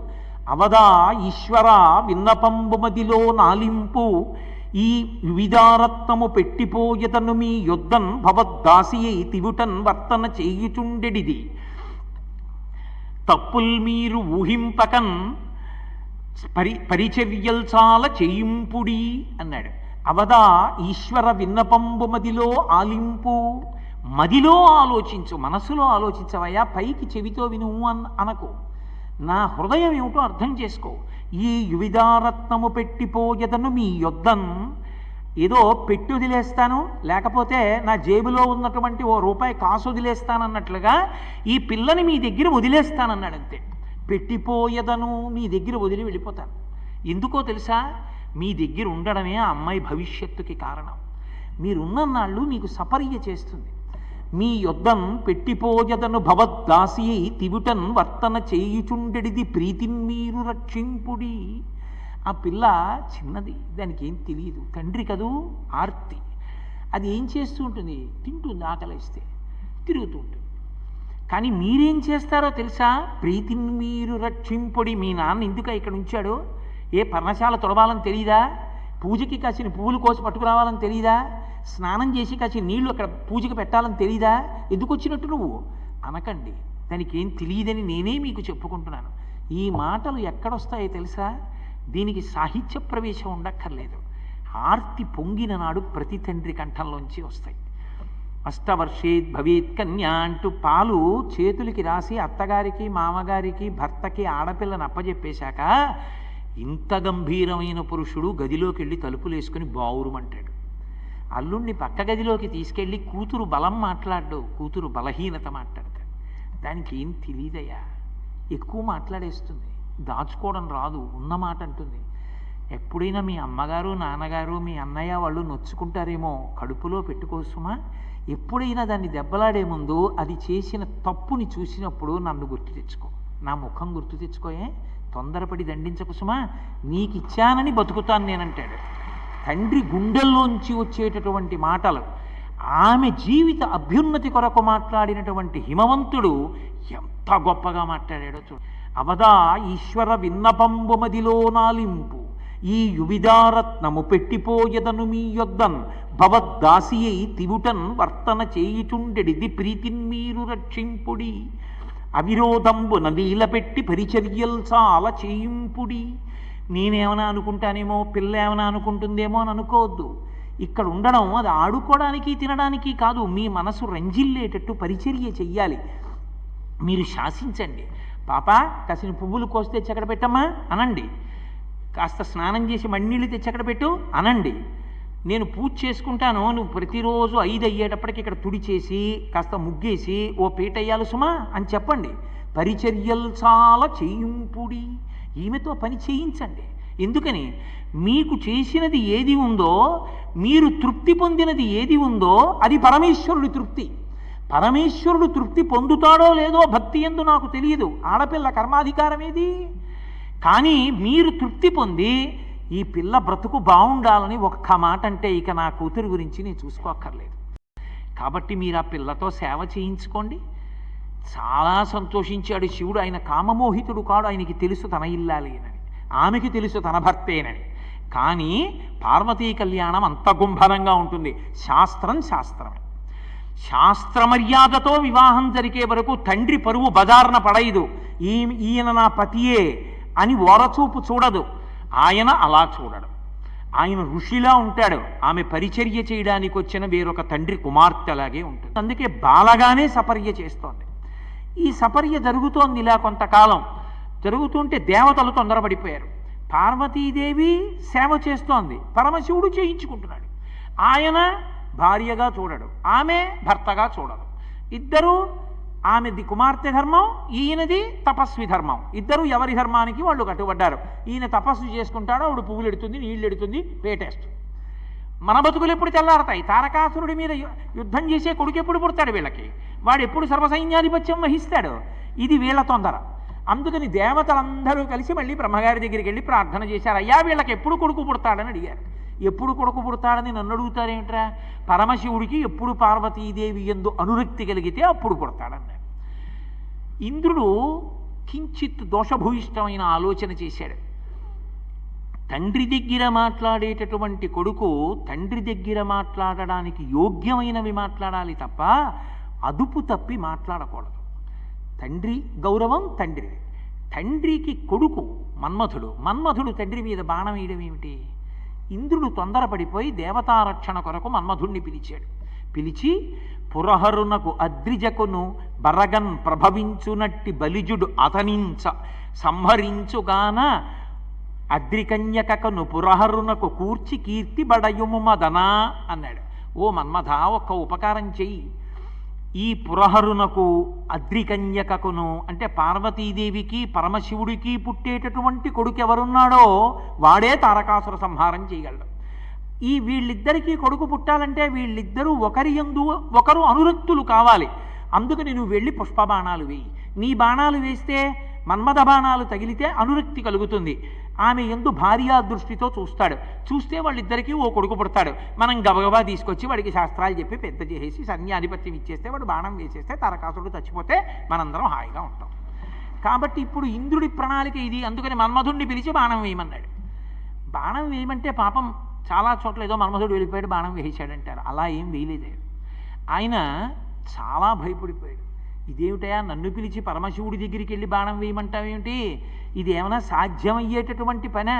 పుండరీకాక్షుని పుత్రుండనయ్యుండి ఇభచర్మధురుపైకి ఎట్లు పోదు, పోయిన అద్దేవు భూరి ప్రతాపాగ్ని మెరయంగనా తేజమిందు నిలతు, నిలచిన పరమేశు మూర్తిని కనుగొని వెదిరి విజృంభించి ఎట్లు ఒత్తు, బొచ్చిన మా తండ్రి వావిరి కోపించి ఏ చూచునో అనచు వెర్రతు, వెరతునయ్య ఎన్ని విధముల చెప్పిన కొలది కాదు నా కగోచరంబు, నిక్కమివిధంబు నీయాన దేవేంద్ర మృగకులేషు నోర్వ మృగము వశమే అన్నాడు. ఎంత శివకేశవ అన్యోన్యతని చెప్పారో ఈ పద్యంలో. పుండరీకాక్షుని పుత్రుండనయ్యుండి ఇభచర్మధరుపైకి ఎట్లు పోదు. నేనేమో విష్ణువు యొక్క కుమారుణ్ణి, మన్మధుడు శ్రీ మహావిష్ణువు యొక్క కొడుకు. నేను విష్ణువు యొక్క కొడుకుని, మా నాన్నగారికేమో పరమశివుడంటే మహాప్రీతి. అంత మహాప్రీతి, పైగా లౌకికంగా చూస్తే బంధుత్వం, బావమరిది బతకగోరుతాడంటారు. నారాయణికి అన్నగారు, నారాయణి పరమశివుని ఇల్లాలు అయినప్పుడు శ్రీ మహావిష్ణువు బావగారు అవుతారు. ఎలా వాళ్ళిద్దరి మధ్య యుద్ధం సంభవిస్తుంది? పరమశివుడి మీదకి వెళ్ళి నేను బాణం వేయడం ఏమిటి? అందుకని పుండరీకాక్షుని పుత్రుండనయ్యుండి ఇభచర్మధరుపైకి ఎట్లు పోదు. పోయిన అద్దేవు భూరి ప్రతాపాగ్నిమెరయంగనా తేజమిందు నిలతు. ఒకవేళ వెళ్ళానయ్యా, పరమశివుడు విజృంభించి లేచి నిలబడి ఒక్కసారి రౌద్రంతో చూశాడనుకో, యజుర్వేదం అంతటిది రెండు చేతులు ఎత్తేసి నమస్తే రుద్రమంజవతోత ఇషవే నమః అంది. నేనంతటి వాణ్ణి, ఆయనతో యుద్ధం చేయనా? ఒకవేళ యుద్ధం చేయడానికి ప్రయత్నం చేశాననుకో, ఆ పరమేశ్వమూర్తిని కనుగొని ఎదురు విజృంభించి ఎట్లు ఒత్తు. అసలు పరమేశ్వరుడితో నేను ఎదురు విజృంభించి యుద్ధం చేసి నా బతుక్కి వెనక్కి తిరిగి రావడమా? ఒకవేళ వచ్చానయ్యా, పరమశివుడి మీద మన్మథ బాణం వేసేశాను, పార్వతీదేవితో సమాగమం సిద్ధించింది. ఇంటికి రాగానే వీధిలో నిలబడి చేతులు కట్టుకుని మా నాన్నగారు ఇలా చూస్తారు, ఏమిట్రా శివుడి మీద పుష్పబాణాలు వేసి వచ్చావా? ఇదే నువ్వు చేయవలసిన పని? నీకు బుద్ధుందిరా? పెద్దవాడైన కొడుకు లాంటి వాడివి తండ్రి మీద పుష్పబాణాలు వేస్తావా? ఎంత తప్పురా అని చూడడు. ఒకవేళ నేను తిరిగి వస్తే వావిరి కోపించి మా తండ్రి ఏ చూచునో అనచు వెర్రతునయ్య ఎన్ని విధముల చెప్పిన కొలది కాదు నా కగోచరంబు. ఇదేదో చిన్న పనిలా నాకు కనపట్టలేదు, చాలా పెద్ద పనే చెప్పేశావు నువ్వు. ఇదేదో ప్రాణాంతకం అవుతుంది సుమా, ఇలాంటి పని నాకు చెప్తున్నావేమిటయ్యో అని. మృగకులేషు నోర్వ మృగము వశమే. ఎక్కడైనా ఓ లేడీ వెళ్ళి సింహాన్ని చంపొస్తుందయా? సాధ్యమై ఓడించగలదా? ఎందుకయ్యా నాకు ఇలాంటి పని చెప్తావు? చెప్పకన్నాడు. అంటే ఇంద్రుడు అన్నాడు, పొందుగాని పనికి పొమ్మందునే నిన్ను ఇంతరచ్చయే లయిట్టి పనికి. దర్పచిత్తుడైన తారకాసురు చేతి బాధమాంపి కీర్తి బడయుమయ్య. ఎందుకయ్యా ఇంత అలిగి ఇంత పెద్ద గొడవ చేస్తావు? నువ్వేం చేయలేని పనేం కాదు, నీకు ఇచ్చిన అధికారమే. చేతిలో 5 పుష్పబాణాలు ఉన్నాయి, చక్కగా వెళ్ళు ఓ బాణం వేసావంటే ఎవడు బాణం వేశాడని చూస్తాడేమిటి? పక్కనే ఉన్న పార్వతీదేవి మీద అనురక్తి కలుగుతుంది, ఆవిడితో సంతోషంగా తిరుగుతాడు, కొడుకు పుడతాడు. అంతేకాని నిన్నెవరు పట్టించుకుంటాడు ఓసారి బాణం పడిపోయాక? అందుకని హాయిగా వెళ్ళి ఈ పని చేసిరా. పైగా నిన్ను ఎంత కీర్తిస్తారో తెలుసా దేవతలు? తారకాసుర సంహారం చేయడానికి బాణం వేశావని నీకు రేపు పొద్దున్న పౌరు సన్మానం చేస్తారు. కాబట్టి వెళ్ళు, నా మాట వినండి. పాపం చాలా దిగులుగా ముఖం పెట్టుకుని వెంటనే వెళ్ళిపోలేదు, ఇంటికి వెళ్ళాడు. ఇంటికి వెళ్ళి రతీదేవితో చెప్పాడు, ఇలా వెళ్ళమంటున్నాడు పరమశివుడి మీద బాణం వేయమంటున్నాడు, ఏమిటో వెళ్ళవచ్చంటావా అన్నాడు. ఆవిడంది, ఏమని చెప్పవచ్చు, అతటెంతటి వాడని పల్కవచ్చు.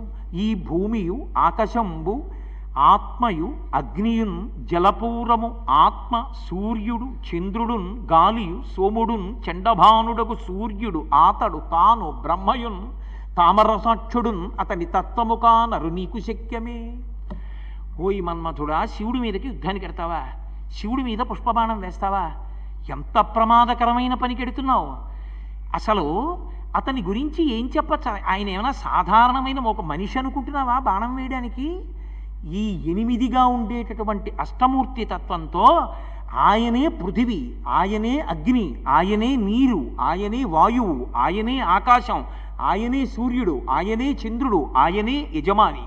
అందుకే కంచిలో పృథివీలింగం, జంబుకేశ్వరంలో జలలింగం, అరుణాచలంలో అగ్నిలింగం, చిదంబరంలో ఆకాశలింగం, శ్రీకాళహస్తిలో వాయులింగం, కోణార్కలో సూర్యలింగం, సీతాకుండంలో చంద్రలింగం, కాఠ్మండూలో యజమానులింగం అయ్యాడు. ఇంత పెద్ద స్వరూపాన్ని పొందినటువంటి పరమేశ్వరుడి మీద అగ్ని ముఖంబు పరాపరాత్మకమాత్మ కాలంబు గతి రత్నగర్భ పదము శ్వసనంబు నీ యూర్పు రసన జలేషుండు దిశలు కర్ణంబులు దివము నాభి సూర్యుండు కన్నులు శుక్లంబు సలిలంబు జటలంబు జరదులు చదలు శరము సర్వౌషధులు రోమచయము శల్యంబు లద్రులు మానస అమృతకరుండు ఛందములు ధాతువులు ధర్మసమితి హృదయమాస్య పంచకము ఉపనిషదాహ్వయంబైన నీరూపు సరసత్వమై శివాఖ్యయై స్వయంజ్యోతి అయ్యొప్పు ఆజ్యమగుచు అని వేదం స్తోత్రం చేస్తుంది. అటువంటి మహానుభావుడి మీదకెళ్ళి బాణం వేస్తావా?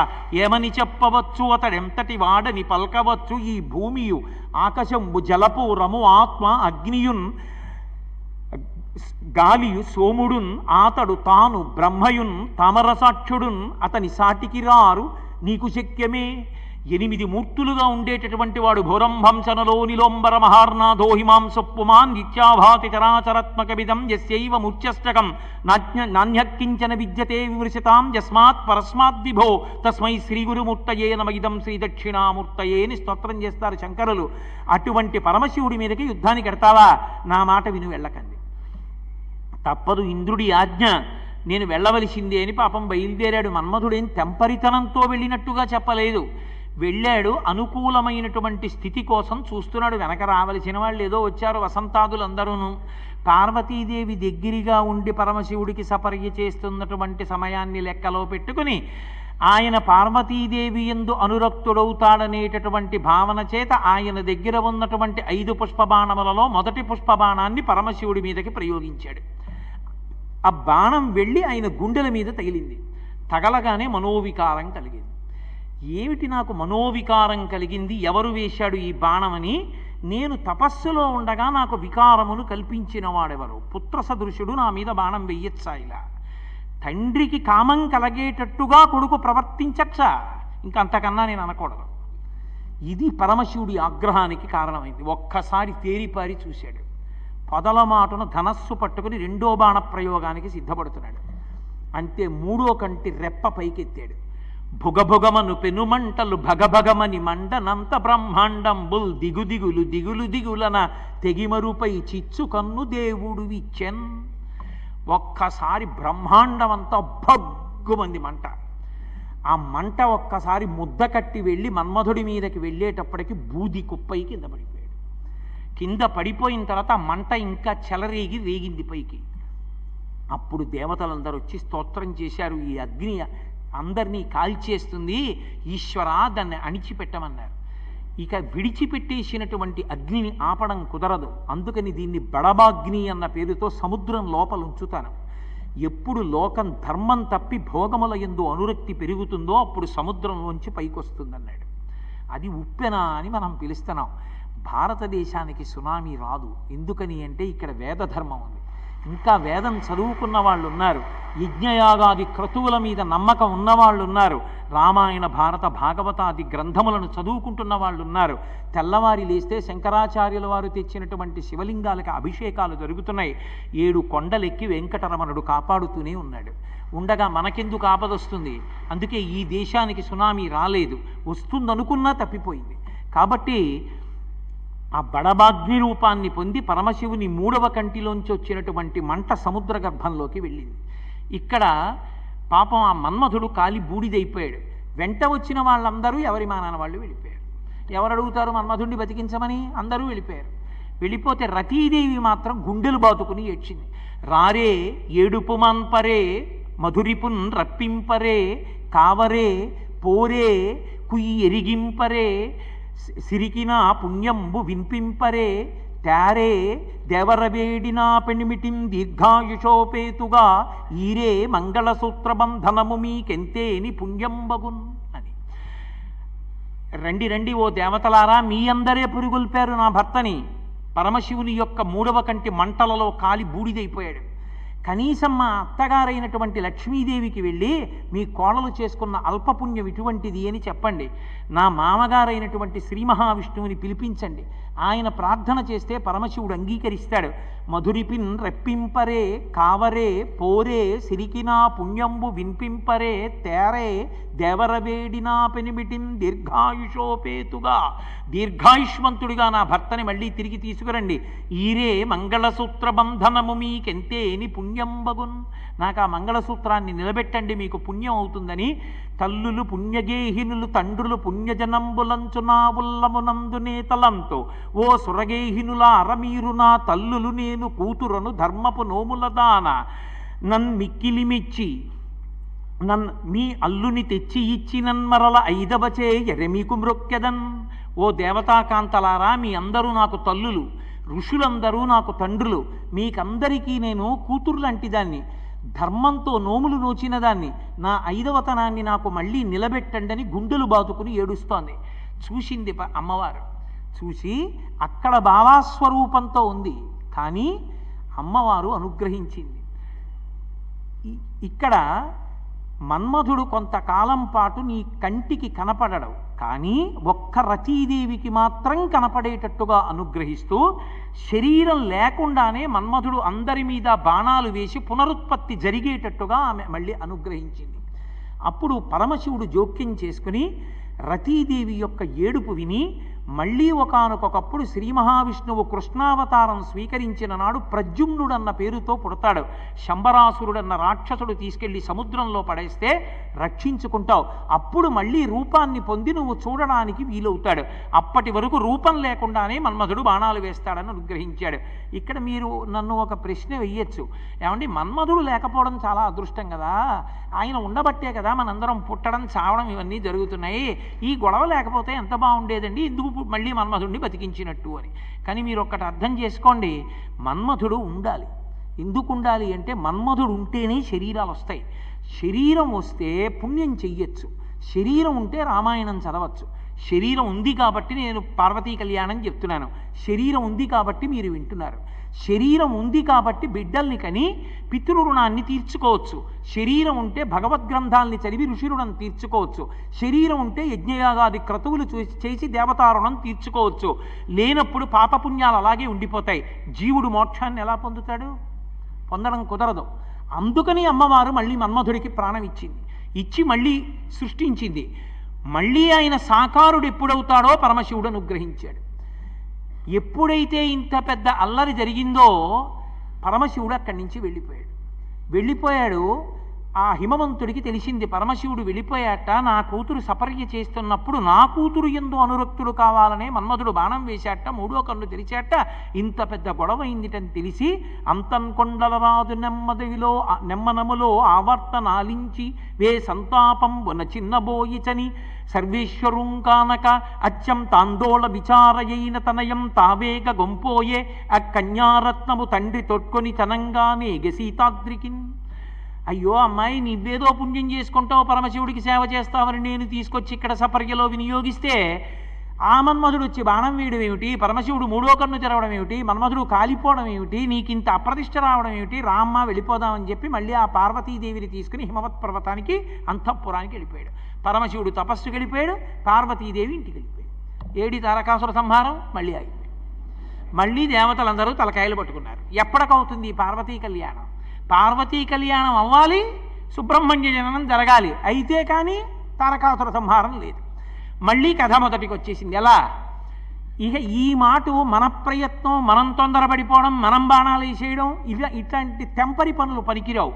మనసులో పార్వతీ పరమేశ్వరుల్ని స్తోత్రం చేయడమే. వాళ్ళు అనుగ్రహించి మనని కాపాడాలి తప్ప మనం మన్మధుణ్ణి పంపడం, బాణాలు వేయడం ఇటువంటి పనులు చేయకూడదని తెలుసుకున్నారు. తెలుసుకుని ఆంతరమునందు శివారాధన చేశారు.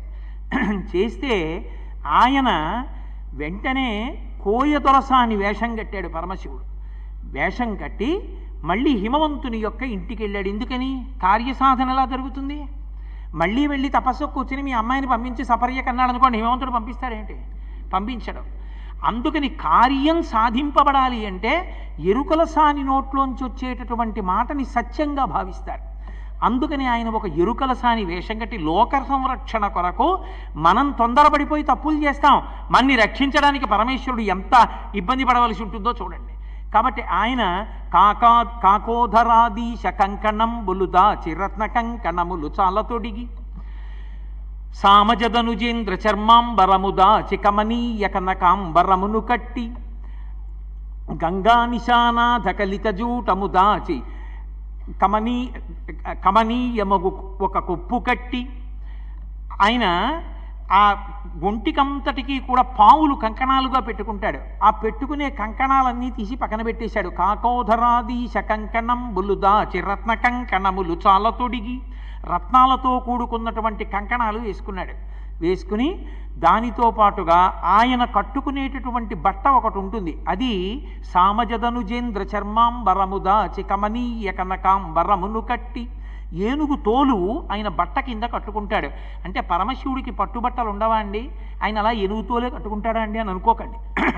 ఆయన ఏనుగు తోలు కట్టుకోవడం వెనక ఒక మర్మం ఉంది.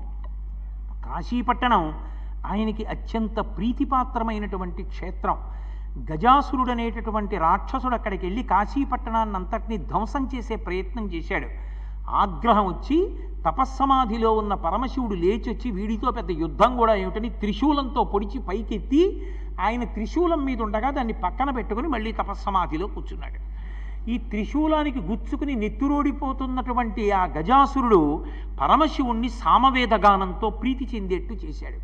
ప్రీతి చెందిన పరమశివుడు తలెత్తి చూసి నీకేం కావాలన్నాడు. నా తోలు వాసన రాకూడదు, అది ఎప్పుడూ నెత్తురోడుతూ ఉండాలి, మీరు నా తోలు కట్టుకోవాలి, కట్టుకుని ఈ కాశీపట్టణంలో కృత్తివాసేశ్వరుడు అన్న పేరుతో నా చర్మం కట్టుకున్నటువంటి వాడవై ఏనుగు యొక్క పృష్ఠభాగం ఎలా ఉంటుందో అటువంటి శివలింగంగా వెలియాలని అడిగాడు. అందుకే ఇప్పటికీ ఏనుగు పృష్ఠభాగం ఎలా ఉంటుందో అలా ఉంటుంది కాశీలో ఉన్న కృత్తివాసేశ్వర లింగం. మహానుభావుడు పరమదయామయుడు కనుక గజాసురుని యొక్క చర్మాన్ని తన ఒంటికి కట్టుకున్నాడు. అందుకుని ఏనుగు చర్మం కట్టుకుంటాడు తప్ప కట్టుకోవడానికి పట్టుబట్ట లేనివాడై కాదు ఆయన కట్టుకునేది. కాబట్టి ఆయన ఆ ఏనుగు చర్మంతో వెడితే పరమశివుడు వచ్చాడని గుర్తుపట్టేస్తారు, ఎరుకల సానిగా వెళ్ళాలి. అందుకని ఆ కట్టుకు సామజదనుజేంద్ర చర్మాంబరముదాచి కమనీయ కనకాంబరమును కట్టి ఎర్రటి పట్టుబట్టోటి కట్టుకున్నాడు. గంగా నిశానాధ కలిత జూటముదాచి కుర్రువెంట్రుకలు కల కొప్పు కట్టి ఆ గంగమ్మతో తడిసిపోయినటువంటి జుత్తుతో ఎర్రటి జుత్తుతో ఉంటాడు. అరుణజటేశ్వరుడు అని పేరు, అందుకే ఆయన జుత్తు ఎర్రగా ఉంటుంది. ఆ ఎర్రగా ఉన్న జుత్తు కొప్పు ఇలా కొప్పు కట్టుకుని ఉంటే దాని మధ్యలో బిందెలే కన్నా ఉంటుంది, అందులో గంగమ్మ ఉంటుందిట. ఉంటే ఆయన తాండవం చేస్తూ ఉంటే ప్రదోష వేళలో నెత్తి మీద బింది పెట్టుకుని తాండవం చేస్తే నీళ్లు ఎలా కదులుతాయో అలా కదులుతూ ఉంటుందిట. రావణాసురుడు దర్శనం చేసి స్తోత్రం చేశాడు. జటాటవీగలజ్జల ప్రవాహ పావిత స్థలే గడేవలంబ్యలంబితం భుజంగ తుంగమాలికం ఢమఢమఢమఢమన్ నినాదమడ్డవర్వయం చకార చండ తాండవం తనోతున శివ శివం అని ఆయన తాండవం చేస్తున్నప్పుడు జటాకటాహ సంభ్రమ భ్రమం విలింప నిర్జరీ విలోల వీచి వల్లరీ విరాజమానమూర్ధని ధగద్ధగద్ధగద్ధగజ్వలల్లలాట పట్టపావకే కిశోర చంద్రశేఖరే రతి ప్రతిక్షణం మమ అగర్వ సర్వమంగళా కళాకదంబ మంజరీరస ప్రవాహ మాధురీ విజృంభణా మధువ్రతం స్మరాంతకం పురాంతకం భవాంతకం గజాంతకాంతకాంతకం తమంతకాంతకం భజే అంటాడు. ఆయన తాండవం చేస్తున్నప్పుడు బిందెలో నీళ్లు తిరిగినట్టు తిరుగుతుంటుంది ఆ గంగమ్మ. ఆ గంగతో కూడుకున్నటువంటి కొప్పు చూస్తే కనిపెట్టేస్తారు పరమశివుడు వచ్చాడని. అందుకని గంగా నిశానాథ కలిత జూటము దాచి కుర్రువెంట్రుకలు కల కొప్పు కట్టి ఆ సోది చెప్పేవాళ్ళు ఓ పక్కకు ఓ కొప్పు వేసుకుంటారు గోదాదేవిలే, అలా ఓ పక్కకు ఓ కొప్పు కట్టాడు. కొప్పు కట్టి ఆయన ఆ సోది చెప్పడానికి వెడుతూ పావకరాజిత పాలభాగము దాచి తిలకంబుతో పాలమమర చేసి ఆయన లలాట భాగమునందు మూడవ కన్ను ఉంటుంది. మూడవ కన్ను చూస్తే గుర్తు పరమశివుడిని త్రినేత్రుడని. అందుకని మూడవ కన్ను పక్కకి తప్పించి దాని బదులు పెద్ద కుంకం బొట్టు ఒకటి పెట్టుకున్నాడు. సోది చెప్పేవాళ్ళు ఇంత బొట్టు ఏం పెట్టుకోరు, ఇక్కడి నుంచి ఇక్కడి వరకు సరిపోయేటట్టు ఓ పెద్ద రూపాయి కాసంత బొట్టు ఒకటి పెట్టుకుంటారు. అందుకని అంత పెద్ద కుంకం బొట్టు ఒకటి పెట్టుకున్నాడు. పెట్టుకుని త్రిశూల హస్తంబు దాచి చేత సజ్జయమర విభూతి దాచి పసుపు పూసి త్రిశూల హస్తంబు దాచి చేత పూల సజ్జయమర వెలది మేనకల్గు వీరుడు వెలదియై ఎరుక ఎరుకయనచు ఎగుదించే. చేతిలో ఎప్పుడూ త్రిశూలం పట్టుకునేటటువంటి పరమశివుడు త్రిశూలాన్ని పక్కన పెట్టేసి ఓ పూలబుట్ట ఒకటి చేత్తో పట్టుకుని శరీరార్ధ భాగమునందు పార్వతీదేవి ఉండేటటువంటి పరమశివుడు పూర్తిగా ఆడదానిగా మారిపోయి సోది చెప్పేటటువంటి ఆడదానిగా వెలది ఆ ఎరుక ఎరుకయనచు ఎగుదించే. ఎరుక చెప్తానమ్మా ఎరుక అంటూ బయలుదేరి హిమవంతుని యొక్క అంతఃపురానికి వచ్చాడు. ఆ హిమవంతుడు మేనకాదేవి తీసుకొచ్చి పరమశివుణ్ణి కూర్చోబెట్టి అసలే ఏమిటో పిల్ల ఇలా అయిపోయింది, ఆ పరమశివుడి దగ్గరికి పరిచర్యకి పంపించాం, ఆ మన్మధుడు బాణం వేశాడు, ఆయనకి కోపం వచ్చింది, ఆయనటో వెళ్ళిపోయాడు, పిల్ల ఇంటికి వచ్చేసింది, బెంగపెట్టుకుంది, ఏమిటో ఈ అల్లరంతా, ఈ పిల్లకి పెళ్ళి ఎప్పుడవుతుంది, ఏమిటి ఇలా జరిగింది ఏమిటని పాపం వాళ్ళు తలలు పట్టు కూర్చుని ఉన్నారు. సోది చెప్పిస్తే జరగబోయేటటువంటిది చెప్తుంది కదా అని చెప్పి తీసుకొచ్చి కూర్చోబెట్టి ఏం జరుగుతుందో చెప్పమ్మా అని అడిగారు. ఆ వచ్చినటువంటి సోది చెప్పేటటువంటి రూపంలో ఉన్న పరమశివుడు అమ్మవారి గురించి చెప్పాడు.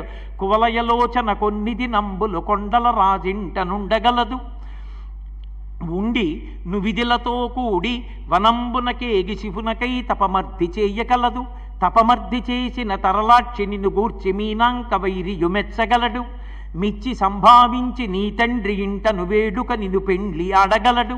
పెండ్లి ఆడి శివుని అర్ధాంగలక్ష్మివై అఖిల భువన రాజ్య సంపదలు కలిగి మోములారుగలగు బాలునికని మోదముననుండగలవువో ధవళనేత్ర అన్నాడు.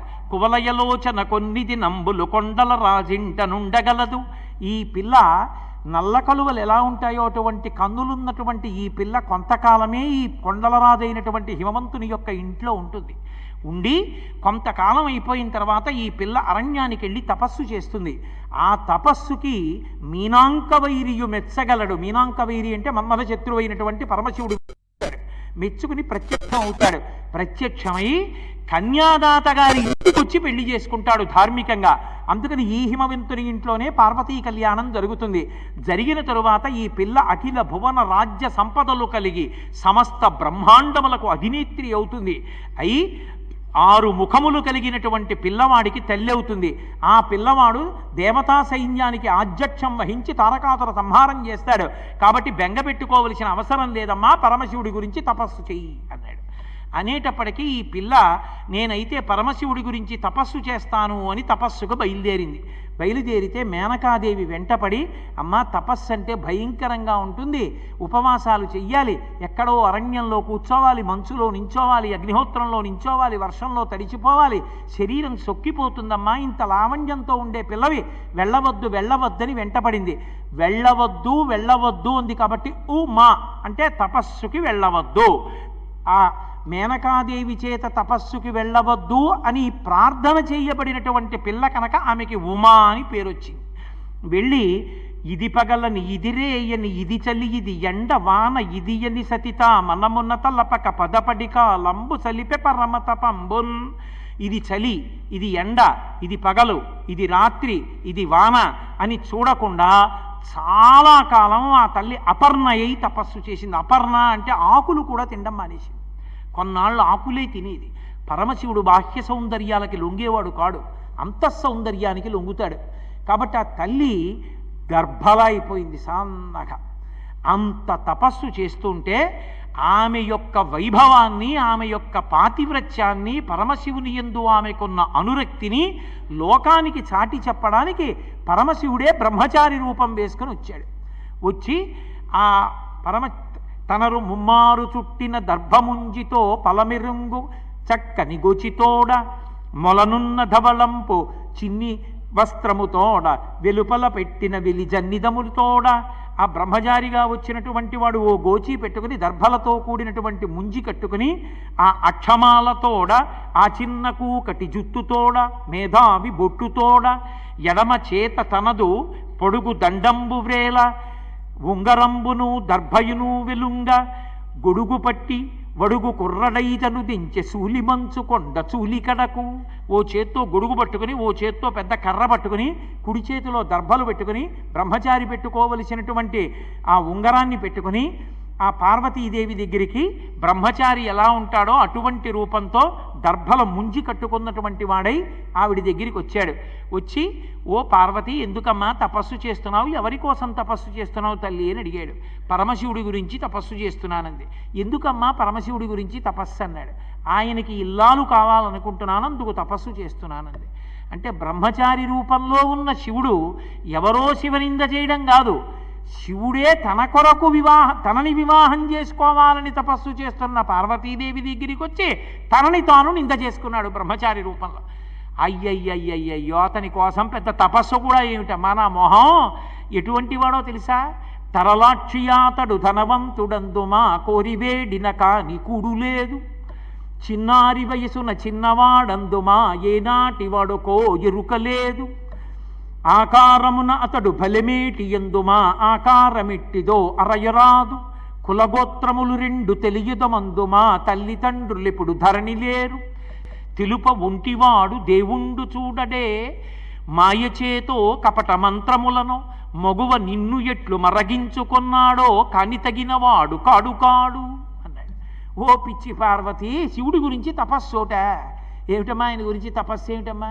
తరలాక్షియాతడు ధనవంతుడందుమా కోరివేడిన కాని కూడు లేదు. ఆయన ఏమైనా బాగా డబ్బున్నవాడందు కోసం పోనీ ఏమైనా తపస్సు చేస్తున్నావా అంటే భవతి భిక్షాందేహి అని చెప్పి ఓ కపాలం ఒకటి చేత్తో పట్టుకుని వెళ్ళి అందరి దగ్గర భిక్షాటన చేస్తాడు. భిక్షాటన చేసేవాడితో పెళ్లి కోసం పెద్ద తపస్సు ఏమిటమ్మా అన్నాడు. ఆయన ఏం నిజంగా చేతకాక భిక్షాటన చేసేవాడు కాడు. అందరికీ అన్నం పెట్టే అధికారాన్ని తన భార్య అన్నపూర్ణకి ఇచ్చాడు. ఆడదాని దగ్గరికి వెళ్ళి అన్నం అడగడమా అని సిగ్గుపడతారేమో అని సమస్త లోకాధీశుడైన నేనే వెళ్ళి భవతి భిక్షాందేహి అంటున్నాను, మీకెందుకురా బెంగ రండి వెనకాతలని తాను వెళ్ళి నిలబడ్డాడు. మన కోసం నించున్నవాడు తప్ప తనకి అన్నం లేక వెళ్ళి నించున్నవాడు కాడు. కాబట్టి తరలాక్షియాతడు ధనవంతుడందుమా కోరివేడిన కాదికుడు లేదు, చిన్నారి వయసున చిన్నవాడందుమా ఏనాటి వాడుకో ఎరుకలేదు. పోని మంచి యవ్వనంలో ఉన్నాడందామా, ఎప్పుడు పుట్టాడు పరమశివుడు నాకు చెప్పు, ఎప్పుడు పుట్టాడో తెలియదు, అసలు వయసు ఎంతో తెలియదు, అంత వృద్ధుడు. ఆయన గురించి తపస్సు ఏమిటమ్మా, ఎప్పుడు పుట్టాడో తెలియని వాడితో పిల్లాడు ఇప్పుడు పుట్టాడండి వయసు ఇంతండి అని చెప్పేవాడు ఎవడైనా ఉండాలా? పరమశివుడు డేట్ ఆఫ్ బర్త్ చెప్పేవాడు ఎవడైనా ఉన్నాడా? ఎందుకమ్మా ఆయన కోసం తపస్సు ఏమిటమ్మా అంటే ఆయన నిజంగా ఏదో ఎప్పుడో పుట్టినవాడు వృద్ధుడు అని కాదు దాని అర్థం. శివమహిమ్నా స్తోత్రంలో పుష్పదంతుడు అంటాడు, నమో నీధిష్టాయ ప్రియతపదభిష్టాయ చ నమో నమక్షోధిష్టాయ స్మరహర మహిష్టాయ చ నమో నమో వర్షిష్టాయ త్రణయన అవిష్టాయ చ నమో నమః సర్వస్మైతేతిగమితి శర్వాయ నమః అంటాడు. అందరికన్నా వృద్ధుడైనే, అందరికన్నా యవనంలో ఉన్నవాడైనే, అందరికన్నా దూరంగా ఉన్నవాడైనే, అందరికన్నా దగ్గరగా ఉన్నవాడైనే. ఆయన కాలాతీతుడు కనుక ఆయన కాలమునకు లొంగేవాడు కాదు, వయసుతో సంబంధం ఉండదు ఆయనకి. అందుకే ఆయన మొట్టమొదట చతుర్ముఖ బ్రహ్మగారిని సృష్టించి వేదములు ఇచ్చి ఈ లోకాలన్నింటినీ సృష్టి చేయవయ్యా అన్నాడు. ఆ బ్రహ్మగారి కూడా ఒకానొకప్పుడు పడిపోతాడు. పడిపోతే అయ్యో పాపం అందరికన్నా ముందు పుట్టి లోకాలు సృష్టించిన ఈ బ్రహ్మగారి పుర్రె కూడా ఇలా పడిపోతే బాగుంటుందా అని తీసి తలపకి చుట్టి మెళ్ళో వేసుకున్నాడు. ఇలా ఒక్కొక్క పుర్రె పెరిగిపోతుంటే బ్రహ్మగారుల పుర్రెలన్నీ ఆయన మెళ్ళో పడ్డాయి. పడితే బ్రహ్మమస్తకావలీని బద్ధతే నమశివాయ అన్నారు శంకరాచార్యుల వారు. ఆయన మెడలో పునుకల పేరు కంఠమన భూరి భుజంగము భూషణంబుగా అనయము భస్మధారణము ఎద్రి నివాసము మేరు బిల్లుగా అనువుగ దంతి చర్మమును హస్తములందు కపాలచూలముల్ పడిబడి దల్తు శంకర కృపావరు రూపమును ఆశ్రయించదన్. ఆ కపాలమాల ఆయన మెళ్ళో ఉంటుంది అంటే ఆయన ఏదో తంత్ర విద్యల కోసమని చెప్పి మెళ్ళో పుర్రెలమాల వేసుకునేవాడు కాడు. అంతమంది బ్రహ్మలు వెళ్ళిపోయినా నేను ఇలాగే ఉన్నానని చెప్పడానికి, నేను శాశ్వతుండని చెప్పడానికి బ్రహ్మల కపాలములతో కూడిన మాల వేసుకుంటాడు. బ్రహ్మలు వెళ్ళిపోయారా వాడి పుర్రె రుద్రభూమిలో పడిపోవడం ఏమిటని మెళ్ళో పెట్టుకుంటున్నాను. కాబట్టి అటువంటి వాడమ్మా పైకి మాత్రం తన తత్వాన్ని తానే దాచి తనని తానే నింద చేసుకుంటాడు. చిన్నారి వయసున చిన్నవాడందుమా ఏనాటి వాడుకో ఎరుకలేదు, ఇతడు ఆకారమున అతడు బలిమేటి ఎందుమా ఆకారమిట్టిదో అరయరాదు. అసలు శివుడు ఈ రూపంలో ఉంటాడని చెప్దామంటే ఏమిటి ఆయన రూపం? అరూపరూపి అని పేరు ఆయనకి. రూపం ఉందా అంటే శివలింగం, రూపం లేదా అంటే ఓ రూపం ఉంది. దానికి కళ్ళు ఎక్కడ, ముక్కు ఎక్కడ, చెవులు ఎక్కడ?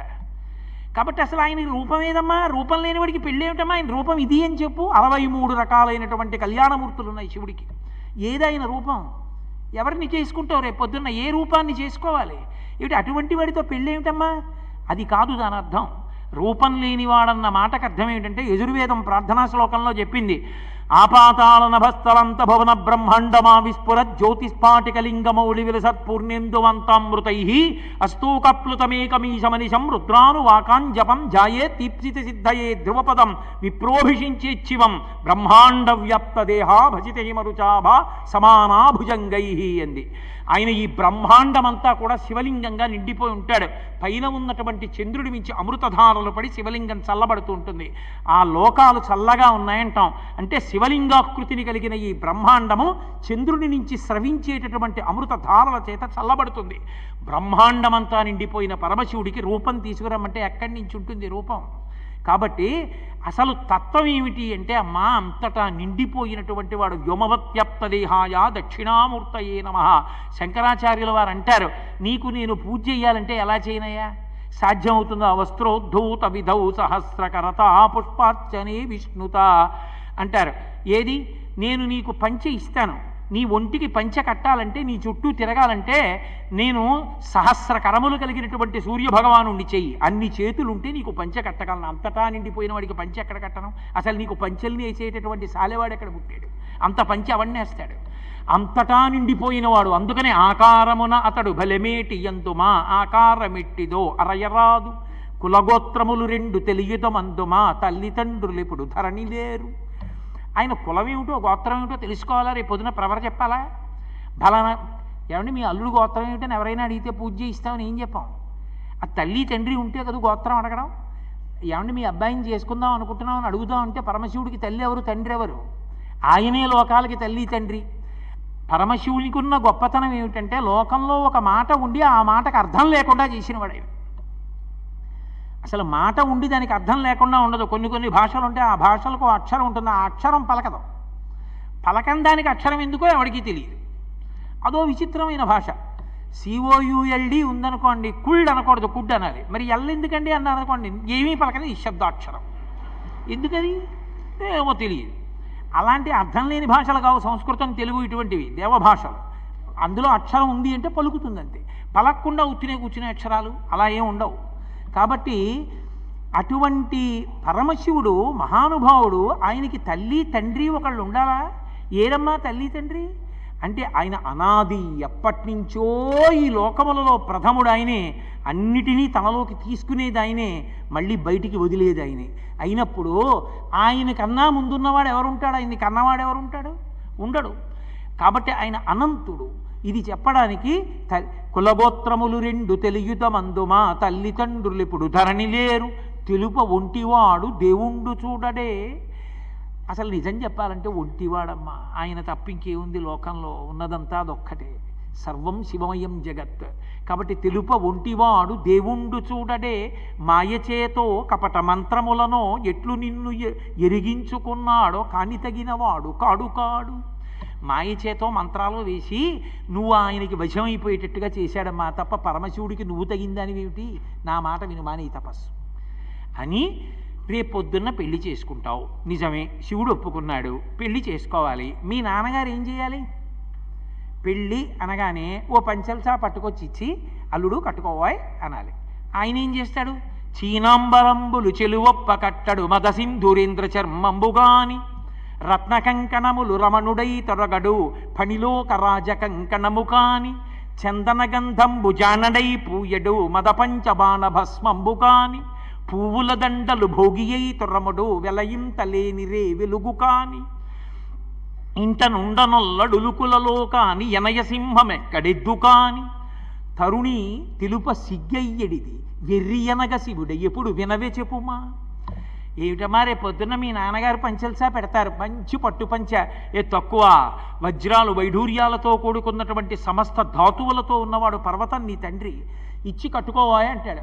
ఆయన మదసింధురేంద్ర చర్మంబు కాని చీనాంబరములు నాకొద్దయా, నేను రక్తం ఓడుతున్న ఏనుగు తోలు కట్టుకుంటానంటాడు. రేపు పొద్దున్న పెళ్లి చేసుకోవడానికి వచ్చి పీటల మీద కూర్చొని పైకి లేస్తే అదంతా రక్తం. కొంగుముడి వేద్దామంటే నీ పట్టు కొంగుకి ఏనుగు తోలుకి ఎలా వేస్తారు? ఎంత అసహ్యంగా ఉంటుంది చూసేవాళ్ళకి. ఏంటి అతనితో పెళ్ళి నీకు అంటే ఏనుగు తోలు కట్టుకున్నాడని తక్కువ అనుకోకండి. దాని తాత్వికమైన అర్థం ఏమిటంటే గజాసురుని యొక్క చర్మం కట్టుకుంటాడు అన్న దానికి అర్థం ఏమిటంటే మాయని తొలగించగలిగిన వాడు అని. ఇప్పుడు నేను అదంతా వ్యాఖ్యానం చేయడం సాధ్యం కాదు. అందుకని మాయని తొలగించగలిగినటువంటి వాడు త్రిశూలము చేత్తో పట్టుకుంటాడు.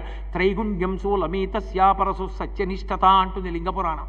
అందుకని మహానుభావుడైనటువంటి పరమశివుడు ఏనుగుతోలు కట్టుకుంటాడు, అంతే. గజాసుర సంహారం చేసి ఆయనకి వరం ఇచ్చాడు కాబట్టి. కానీ ఇక్కడ బ్రహ్మచారి చెప్తున్నాడు పట్టుపంచ కట్టుకోడు, రేపు పొద్దున్న ఏనుగుతోలు కట్టుకుంటాడు. ఎంత అసహ్యంగా ఉంటుంది. మీ నాన్నగారు మంచి మంచి కంకణాలు అవి తీసుకొచ్చి అల్లుడు వేసుకోవాలి అని అక్కడ పెడితే అలా వేసుకోడు. ఆయన దగ్గర రకరకాల సైజులు పెట్టులు ఉంటాయి. ఒక్కొక్క పెట్టి తీస్తాడు, ఓ పెద్ద పాము నచ్చుతుంది ఆయనకి, ఆ పాము తీస్తాడు, మొలకెట్టుకుంటాడు. పోనీ యజ్ఞోపవీతం కూడా వేసుకోడు, అదో విచిత్రం.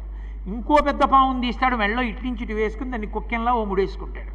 ఇంకో పెద్ద పావును తీస్తాడు, నడువుకి బెల్ట్లా పెట్టుకుంటాడు. చిన్ని చిన్ని పిల్ల పావులు ఉంటాయి, అవి తీసి ఉంగరాలు పెట్టుకుంటాడు. ఇంకా ఇంకో సైజు పావులు ఉంటే ఆ పెట్టులోంచి తీసి కంకణాలు వేసుకుంటాడు. శంకరాచార్యులు వారు దెప్పి పొడిచారు సౌందర్యలహరిలో. అమ్మవారి కళ్ళల్లో నవరసాలు చెప్పవలసి వచ్చింది శంకరాచార్యులు వారు ఒకప్పుడు. చెప్పవలసి వస్తే మరి నవరసాల్లో భయం కూడా ఉంది. అమ్మవారి కళ్ళల్లో భయం చెప్తే అసహ్యంగా ఉండదు. లోకాలకి భయం పోగొట్టగలిగిన ఆదిశక్తికి భయం వేసింది కళ్ళల్లో అంటే ఎలా చెప్పాలి? అది శంకరులు కాబట్టి చెప్పారు. ఎలా చెప్పారంటే పార్వతీ పరమేశ్వరులు ఇద్దరూ కూర్చుంటే సరస్వతీదేవి వచ్చి వీణ మీద పరమశివుని యొక్క వైభవాన్ని కీర్తిస్తోంది. పార్వతీదేవి పొంగిపోయింది, మా ఆయన అని పొంగిపోయి ఎవరూ చూడలేదనుకుని ఇలా చేయి చాపి ఆయన చేయి పట్టుకుంది. పట్టుకునేటప్పటికి ఏదో చల్లగా పాకినట్టు అనిపించింది. ఇలా చూసేటప్పటికి ఆయన చేతి మీద ఉన్నటువంటి పిల్లపాము ఒకటి వీడి చేతి మీదకి ఎక్కుతోంది. హరాహిభ్యో భీత అన్నారు శంకరాచార్యుల వారు. ఇలా చూసుకుని అట్నుంచి తెక్కుతున్న పిల్లపాము చూసి ఇలా అందిట అమ్మవారు. అమ్మా అప్పుడు నీ కళ్ళల్లో భయం కనపడింది అన్నారు. అందంగా చెప్పడానికి శంకరాచార్యుల వారు అంత అందంగా మార్చారు శ్లోకాన్ని. శివే శృంగారార్ధ్రా తదిత రజనే కుత్సనపరా సరోషా గంగాయాం గిరిశ చరితే విస్మయవతి హరాహిభ్యో భీతా సరసిరుహ సౌభాగ్య జననీ సఖీషు స్మేరా తే మయి జనని దృష్టి సకరుణ అన్న శ్లోకంలో నవరసాలను ఆవిష్కరించారు. శాంతం చెప్పల. ఏమ్మా శాంతం చెప్పలేదే అమ్మవారి కంటే, అసలు మా అమ్మే శాంతమూర్తి కొత్తగా చెప్పడం ఏమిటన్నారు. అసలు రహస్యం అది కాదు. శక్తి శాంతిస్తే ఇంక అర్థమే ఉంటుంది, అందుకని శాంతం చెప్పలేదు.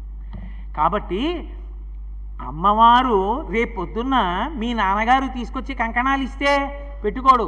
రత్న కంకణములు రమణప్ప తొడగడు పనిలోక రాజ కంకణము కాని.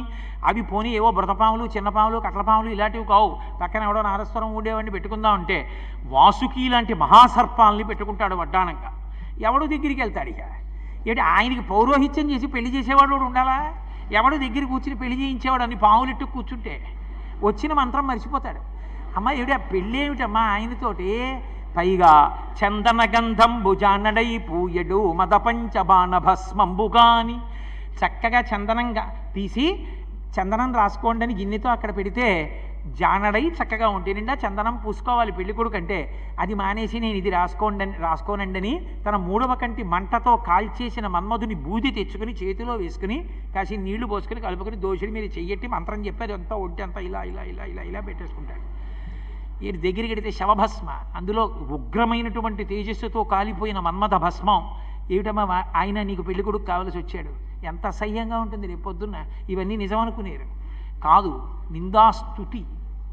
ఎందుచేత ఆయన పాములు చేతకాని వాడై పెట్టుకోడు. లోకంలో మీరు ఏ దానం చేయండి పుచ్చుకునేవాడు ఉంటాడు. ఇనుము దానం చేస్తున్నానన్నాను అనుకోండి పుచ్చుకుంటారు. ఏమండి మా ఇంట్లో ఒక త్రాజుబావం దానం చేద్దాం అనుకుంటున్నాను పుచ్చుకుంటారా అన్నారు అనుకోండి, మీరు 1000 1,600 ఇస్తానన్నా ఎవడు పుచ్చుకోడు. త్రాజుబావం ఎవడు పుచ్చుకుంటాడు? పాము మృత్యువుకి సంకేతం. ఆయనకి పాములు ఆభరణములంటే మృత్యువు ఆయనకు ఆభరణం. ఆయన్ని ఏం చేయలేదు. ఆయన యమధర్మరాజు గుండెల మీద తన్ని చంపేశాడు యముణ్ణి. కాముణ్ణి కాల్చినవాడు యముణ్ణి చంపినవాడు పరమశివుడు ఒక్కడే. అందుకే శంకరాచార్యులు వారు శివానందలహరి చేస్తే వక్షస్థాడనమంతకస్య కఠినాపస్మార సంవర్ధనం భుభృత్పర్యటనం నమత్సురశిర కోటీర సంఘర్షణం కర్మేదం మృదులస్య తావక పదద్వంద్వస్య గౌరీపతే మచ్చేతో మణిపాదుకా విహరణం శంభో సదాంగీకురు అన్నారు. ఈశ్వర యమధర్మరాజు వక్షస్థలం మీద తనినప్పుడు మీ కాలు ఎంత సొక్కిపోయిందో నా మనస్సన్న మణిపాదుక తొడుక్కోండి అన్నారు. అంటే ఆయన పాములు పెట్టుకుంటాడన్న మాటకు అర్థం ఏమిటంటే కాలాతీతుడు, మృత్యువు ఆయనకి ఆభరణము తప్ప మృత్యువు ఆయనని గ్రసించలేదు అని గుర్తు. కాబట్టి అమ్మ పనిలో కరాజకంకణము కాని ఆయన చందనం రాసుకోకుండా ఆ మదపంచబాణ భస్మంబు కాని మన్మథ భస్మం పూసుకుంటాడు అంటే అందరి కోర్కెలు తీర్చగలిగిన వాడు తప్ప తనకొక కోరిక ఉండి తీరక ఏడిచేవాడు ఆయన కాదు. అందుకనైన భస్మ అంటే శాశ్వతమైనటువంటి వాడై ఉంటాడు.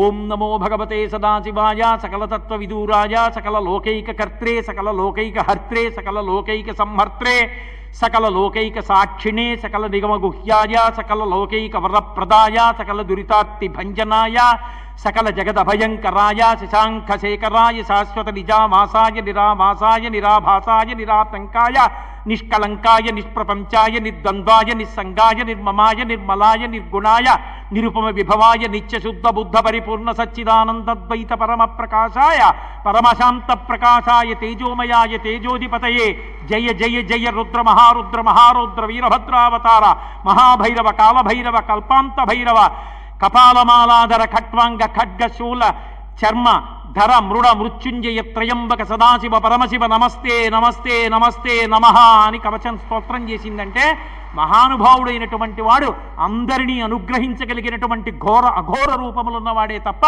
ఆయన కోరికలతో కాలిపోయేవాడు కాదు. అటువంటి వాడు కాబట్టి కాముణ్ణి కాల్చినవాడమ్మా. అది లోపల స్తోత్రం. పైకి చందనం రాసుకోడు, ఆ మన్మథ భస్మ రాసుకుంటాడమ్మా అని పైకి.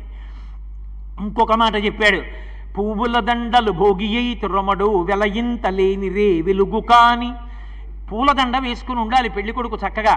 పెళ్ళికొడుకుని చేసిన దగ్గర నుంచి మెళ్ళో పూలదండ ఉండాలి. అసలు నిజానికి ఎప్పుడూ పూలదండ ఉండాలి. పూలదండ ఉండేలా ఉంటే కదూ వేసుకోవడం. తడిసి ముద్దయిపోయిన పూలదండ ఎక్కడ వేసుకుంటాం, కుదురుతుందా? కాబట్టి దాన్ని కళ్ళకద్దుకుని అక్కడ పెట్టుకోవడం. కాబట్టి పూలదండ ఎప్పుడూ మెళ్ళో ఉండాలి. శ్రీరామాయణం బాలకాండలో ఓ మాట చెప్తారు, నా కుండలి నామకుటి నాస్రగ్వి నాల్పభోగవాన్ నా హస్తాభరణో నాపి విద్యతే నాప్యనాత్మవాన్. తలపాగా చుట్టుకోకుండా, మెళ్ళో పూలదండ వేసుకోకుండా, చందనం రాసుకోకుండా, సువాసన భరితంగా ఎప్పుడూ సంతోషంగా ఉండకూడదు అని. కాబట్టి ఆయన మెళ్ళో పూలదండ వేసుకోవాలి. రేపు పొద్దున్న పెళ్ళికొడుకు కంటే పూలదండ వేసుకోమంటే పూలదండ వేసుకోడు. ఏం వేసుకుంటాడో తెలుసా? 5 రూపాయలు పెట్టి కొనుక్కోవడానికి సాధ్యంగాని రాత్రిపూట వెలుగుంటుంది చంద్రబింబం. ఆ తదీనాటి చంద్రరేఖ తెచ్చి కొప్పులో ఇక్కడ పెట్టుకుంటాడు. చంద్రరేఖ ఇక్కడ ఉంటుంది, పెద్ద కొప్పు పెట్టుకుంటాడు. కాబట్టి కిరీటం పెట్టుకోడు.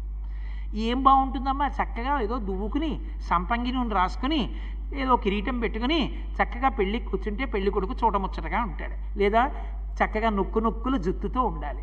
అది మానేసి ఏమిటి ఆ జుత్తు ఏమిటి, అందులో ఓ చంద్రవంక ఏమిటి ఇలా పొడుచుకొచ్చి రేపు పొద్దున జీలకర్ర బెల్లం పెట్టమంటే నీ చెయ్యి ఎడితే చల్లగా ఉంటుంది, చేతికి గుచ్చుకుంటుంది. ఏమిటమ్మా పెళ్లి కొడుకు ఎక్కడ దొరికాడమ్మా నీకు? అది కాదు దాని అర్థం. చంద్రుడు శుక్లపక్ష కృష్ణపక్షములన్న పేరుతో పెరుగుతాడు, తరుగుతాడు. దానిలో కాలం వెళ్ళిపోతుంది.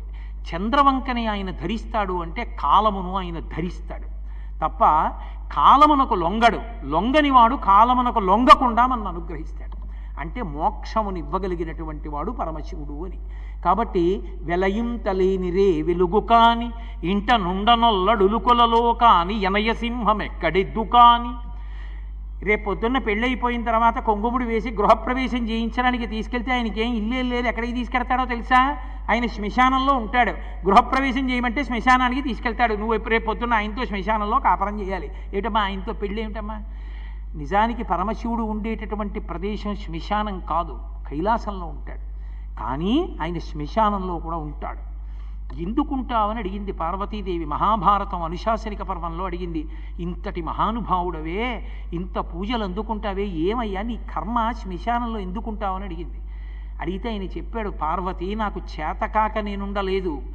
నా అంత వాణ్ణి నేనని చెయ్యి తీసి గుండెల మీద వేసుకుని అహంకారంతో రెచ్చిపోయి వీడు నా అన్న, నా తమ్ముడు, నా బంధువులు, నా సేవకులు, నా భార్య, నా బిడ్డలు అని అహంకారగ్రస్తుడైనటువంటి వాడిలోంచి జీవుడు పైకి లేచిపోతే ఆ శరీరాన్ని తీసుకెళ్ళి ఎండు కర్రల మీద పడుకోపెట్టి తడపతో కట్టి శ్మశానానికి తీసుకొచ్చి మీద వేసినటువంటి ఆ నూలుగుడ్డ కూడా తీసి పైన పారేసి నా శరీరం అనుకున్న శరీరాన్ని కట్టెల మీద పెట్టి కాల్చేస్తుంటే జీవుడు పైకి లేచి చూస్తుంటే ఉగ్రభూతములన్నీ చుట్టూ చేరి రా రా అంటుంటే కపాలం బద్దలైపోగానే కొడుకు కూడా వెళ్ళిపోతుంటే నాన్నవాడు నాకు లేడురా మిమ్మల్ని నమ్ముకున్నానని జీవుడు ఏడుస్తుంటే ఒరే ఎవ్వరూ వెళ్ళిపోయినా బెంగ పెట్టుకోకురా నేనున్నానని ఓదార్చడానికి కూర్చున్నాను పార్వతి అన్నాడు.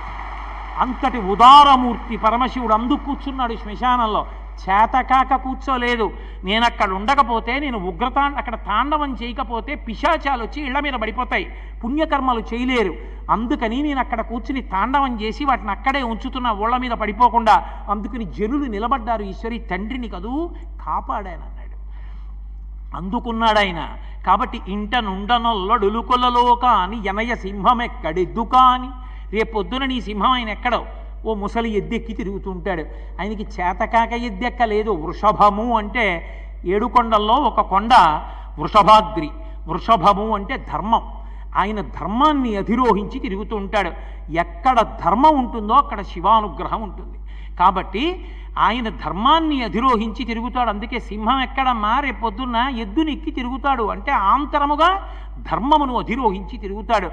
అటువంటి వాణ్ణి తరుణి ఏమి చెప్ప సిగ్గయ్యడిది వెర్రి అనగ శివుడే వినవే చెప్పుమా. ఏం చెప్పమంటావు? వెర్రాడని లోకంలో ఎవరినైనా పిలవాలంటే శివుడు ఒకడే. అట్లాంటి వాడితో పెళ్ళి ఏమిటమ్మా? దానికి తోడు మళ్ళీ పెద్ద తపస్సు కూడానా? నా మాట విను మారి. ముదిమిలేనివాడ మోహనాకారుండ నిన్ను తరుణి నిన్ను నేల తగినవాడ నీవు నన్ను తగిలి నా వెంట జనుదెమ్ము వనటకుందనే లవనజనేత్ర అన్నాడు. ఆ పరమశివుడి గురించి తపస్సు ఎందుకు? బ్రహ్మచారిని ఎంత అందంగా ఉన్నానో చూడు, తరుణి నన్ను తగులుకుని నా వెంట వచ్చే, ఇద్దరం వెళ్ళిపోదాం, పెళ్లి చేసుకుందాం అన్నాడు. అనేటప్పటికే అప్పటి వరకు వింది పోన్లేని తన భర్తే వచ్చి తన గురించి నింద చేసిన ఆవిడ విందాం.